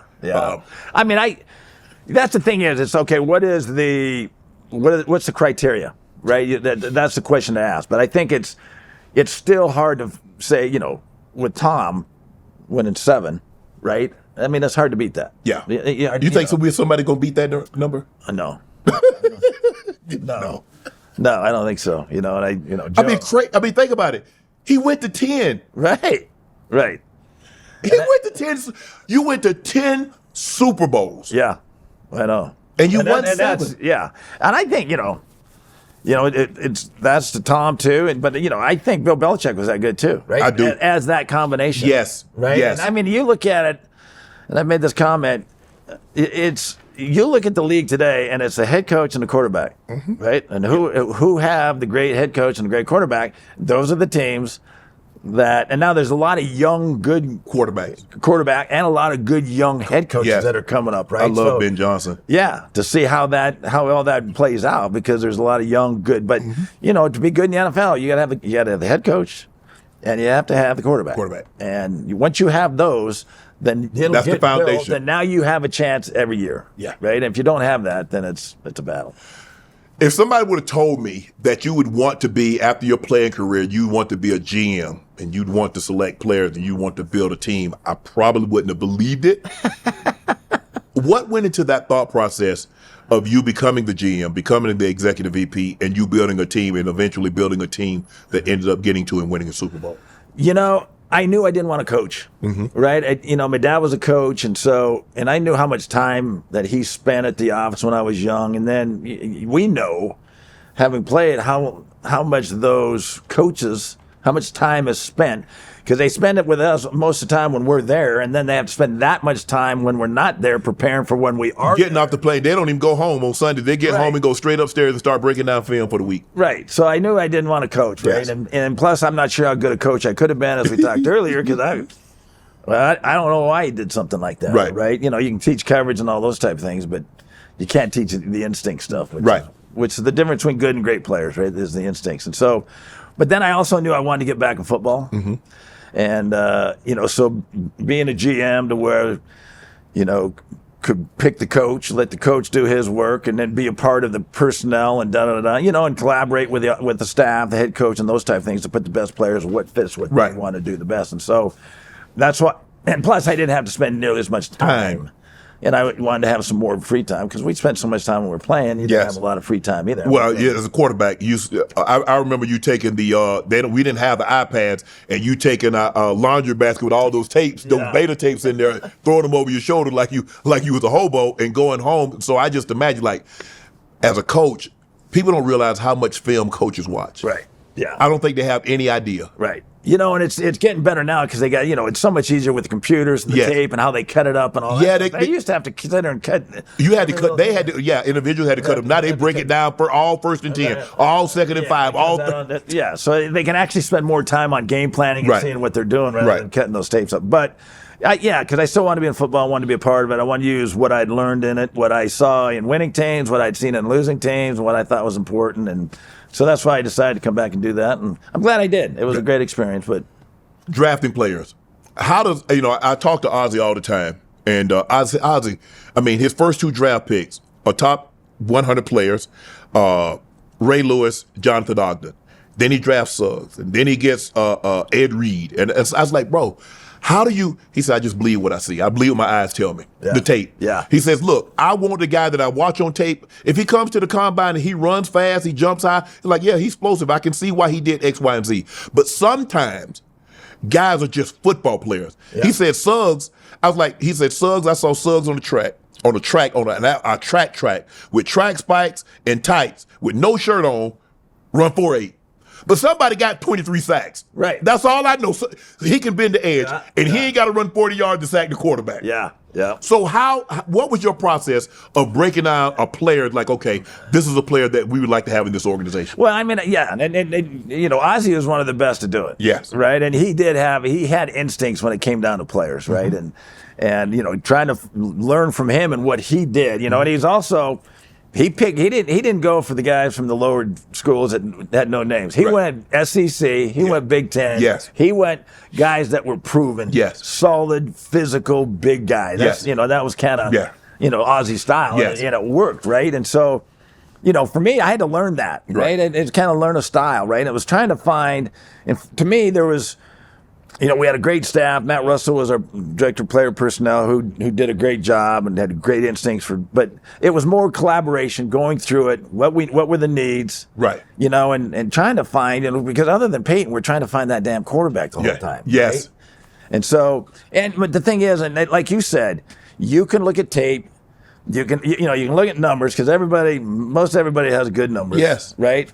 And you can look at tape and he'll make some good plays and then they'll blow a play or make another great play. But, and so it was like the one thing that was very difficult to find is find out what this was all about. What's inside of it? What is this all about? How is he going to stand up in a tough situation? The lights come on in the NFL, and try, you get so much time with him. It's tough to, and that's why earlier in the league, earlier in the draft, it's a little bit easier, but it's still 50-50. Right. You're going to hit the right guy. Right. And then, but it was more, trying to find a full package and what fit for us, what were our needs, and right. So your first draft, you get Von Miller. If let's just say if Cam is you don't need a quarterback because you got Peyton. Well, my first draft we did because we had Tebow. That was your first draft? No, Dad already selected him. Right, but he's played that year. Yeah, you're right. You're right. So it was a year. It was. Oh no, we had got Peyton because that's right because we'd already got that's right. But he was before that was before the draft. You're right. No. Peyton came in 2011, right? 2012. So you got Von in 2011. That's right. It was before Peyton was there, right? So then we had Kyle Orton and we had Tim Tebow and Brady Quinn. Right. And so yeah, but I don't remember who. Well, Cam was taking number one. 1-1 by Carolina. Yeah, I just remember having a conversation with you, and you said, and I asked you, because everybody was talking about the Broncos going to take Von Miller. I said, you said he's Derek Thomas reincarnated. Yeah. That's what you say. I mean, Von Miller, for his size and speed, was the most talented person I ever drafted. Not even close. The way he could bend and strength and power and speed and everything. Yeah. I mean, Bond was it. He could do everything. I mean, he was. Especially when he wanted to. and fortunately for us, in Super Bowl 50, he wanted to. Oh, yeah. Because he wrecked the game. They couldn't block him. Did. Yeah, and I don't know what made them think they could single him. I have no idea. Yeah. But he was, that was Von Miller. I mean, he just, the tools that he had were just, and speed to power. And he was so long too. It was so long. Yeah, he could lock out. I remember he hip tossed Kelsey. You remember that Monday night he hip tossed Kelsey? Yeah. He was like, bloop. Oh yeah. But he was unbelievable. How did you attract? It's a lot easier when you got Peyton. Yeah. But how do you go about attracting free agents? You get a key to leave. You get a DeMarcus Ware. It goes back to having Peyton Manning here. Because if someone, and that's why having Peyton or having a quarterback, that's why you need that quarterback, because they got to be able to believe in that quarterback. Yes. That they got to believe that he's good, because then they know they have a chance to win. Correct. Right? So the one draw is that quarterback that you can draw to him, and that's what players will migrate to, because they want to be on winning football teams. Yes. And if that quarterback's a great player, then you'll be able to get those people. And that's why, because Peyton was here. Peyton wasn't what he was, but he was still. In 2013, he threw for 55 touchdowns and 5,000 some yards, right? So he still was great, right? And so being able to get those guys, right? And then DeMarcus was big, because he knew. And so DeMarcus was kind of the first piece, and then Takib came, and then TJ came after that. Yeah. So you got drafted Malik and Wolf. Yeah, Wolf was in the second round. We got Malik in the fifth round. Right. But yeah, it was just a great combination. And Danny Trevathan inside was a great player. We got him Brandon Marshall. Got him in the 6th round. Brandon Marshall was later 5th rounder or something like that. So just a great combination. Plus Wade was a great defensive coach. Put it all together too. But Peyton, to get Peyton, knowing what there was not. There was not. I don't know if there was a whole lot of suitors for his services, given what he had been through, because it wasn't like he was Randy Johnson, had a fastball anyway. Right. So now he's dealing with that neck surgery, getting those nerves, the fire back. There was a possibility, well, he's not going to be able to be what he once was. But you took a chance, like, look. Half of Peyton Manning's still better than a lot of players at that point in time, right? Yes. So he was still coming off that and didn't know if things were coming back, but the prognosis was very good that things were going to be able to come back. And plus, we went through it. I think the Cardinals were in it, the Titans were in it. I can't remember else where he took a trip. Then, Tennessee. The Titans. Tennessee. That's the one that worried me, right? Because he went to college down there, and so. We just showed him what Denver's about, right? John Fox was here, was very, a very good guy, good coach, and so he was a good recruiter. But, our plan was just to show Peyton what we had. Right. Show him Denver. Mike McCoy's the OC. Get him with Mike and to be able to know that we're going to integrate, Peyton, what you want to do into what we're doing. Right. If you come here, we're going to do what you want to do. Right. And we're going to integrate it and talk through it and And so, and I think, as you know, it's so great to play in Denver. It's Broncos and Mr. Bone was still there at that point in time, and so the whole combination was a great fit for Peyton. It ended up being that way. So it was funny because I'm sitting at the desk. John Fox is there. Peyton told us, I can't remember, it was a Monday. He goes, "Yeah, I'm gonna let everybody know on Monday," and so he calls. It's Peyton on the phone, and John Fox is sitting next to me, and I'm like. He goes, "Yeah," and Peyton says, "Well, I'm just I'm calling, letting people know what I'm gonna do," and I'm sitting there going, "Okay, well. Is this the first call, the second call, or the third call?" He goes, "Well, this is the third call." I said, "Oh, okay." So that he goes, "Yeah, I turned the other two down. I wanted to let you know that I'm coming to Denver." Oh, wow! Thank God I'm the third call. And I told Fox, and Fox went crazy. So, but it was great to get him here. We're gonna get you out of a few questions left. Cam said he's still haunted by not jumping on that ball in the Super Bowl. Is there a play that haunts you that you wish, after all these years, you could have a do-over?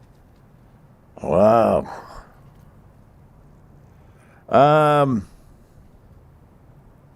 One that pops in my mind all the time was against the Raiders here. Mike Shannon was the coach of the Raiders. Okay. And we're in overtime. And I threw a deep ball, and I should have never thrown the ball. And they ended up picking it off, and we ended up losing the game. And I couldn't tell you who picked it off or whatnot, but it's still one that picked that. So it has to be that one. That was probably the worst decision I made, or worst throw I made too. Right. Decision and throw. And, it was one of those that's like, why'd you throw that one? Right. I always think about that. So that's probably it. You said in your tenure, you don't have a whole lot of regret of selecting players and dragging free agents away, but you do regret Josh Allen. Yeah. Looking, sitting right there, you had the 5th pick in the draft and you don't take him. You think that would have changed the fortunes?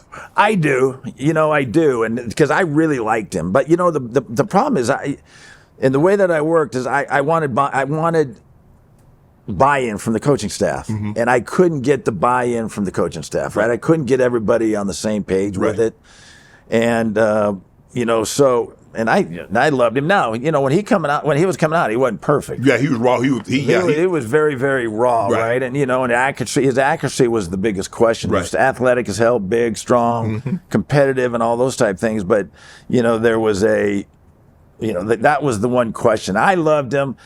That's why I say I regret it, is because I didn't overrule everybody and say I'm taking him. I'm taking him. Right, I'm taking him because now it's up to you to make him good, right? But none of the coaches were all kind of, and nobody, and they were all hot on Bradley Chubb, right? Because it was, I'm forgetting who the head coach was. It was it VJ at the time? It might have been VJ. It might have been VJ, and so they were all hot on getting pairing him with Vaughn. But yeah, exactly, right? So I just couldn't get the buy-in, and even though I liked him, but so the one regret I have that we've talked about is that I didn't just overrule and say we're taking him. Right.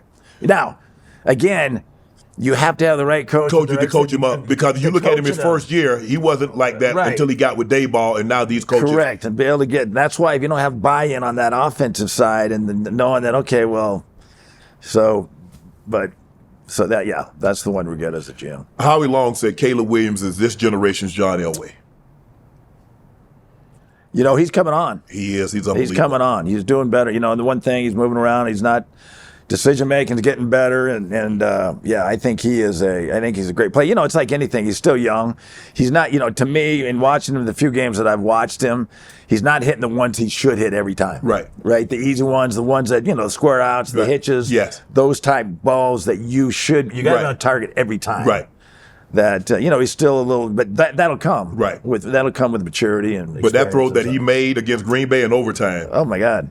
The one that he made a couple of weeks earlier, where he threaded the needle through two guys, and his guy catches it. I mean, his ability to throw on the move. And the one thing that I believe this too, Shannon, is that as a quarterback to be great in the NFL, you have to be able to win it from the pocket. Yes.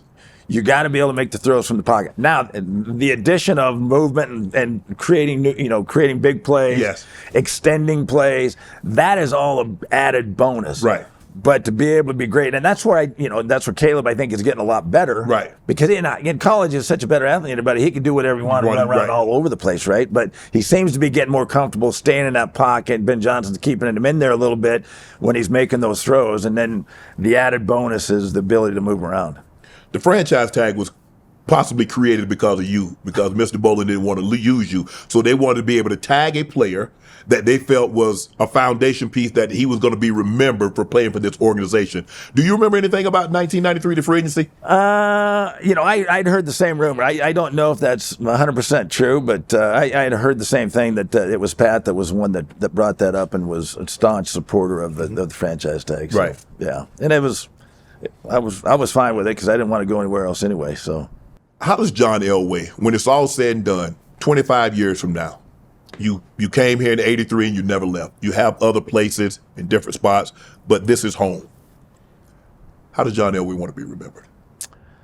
I would like, number one is the person that was a positive influence on the community, have the legacy, have the remembrance of a solid playing career, but also somebody that was a positive influence within the community, and also was, one that helped bring Denver, out of the dusty old cowboy days, and hopefully, help bring the city to where it is today. But also, I think the most important thing is, and I believe it in my life, the most important thing to me is relationships. Yeah. Because it doesn't matter about money, anything else that you have, what you've done, all that stuff is the relationships that you have, that, that the people that I've met here, and you realize that, he was a great football player, but a better person. John Elway. Appreciate you, bro. Thank you, dude. Thanks for coming out. Yeah, man, I don't get out much. I made it on Club Shay Shay. Made it now.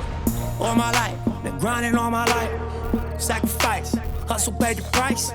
Want a slice, got to roll the dice. That's why all my life I've been grinding all my life. Look, all my life, been grinding all my life. Sacrifice, hustle paid the price. Want a slice, got to roll the dice. That's why all my life I've been grinding all my life.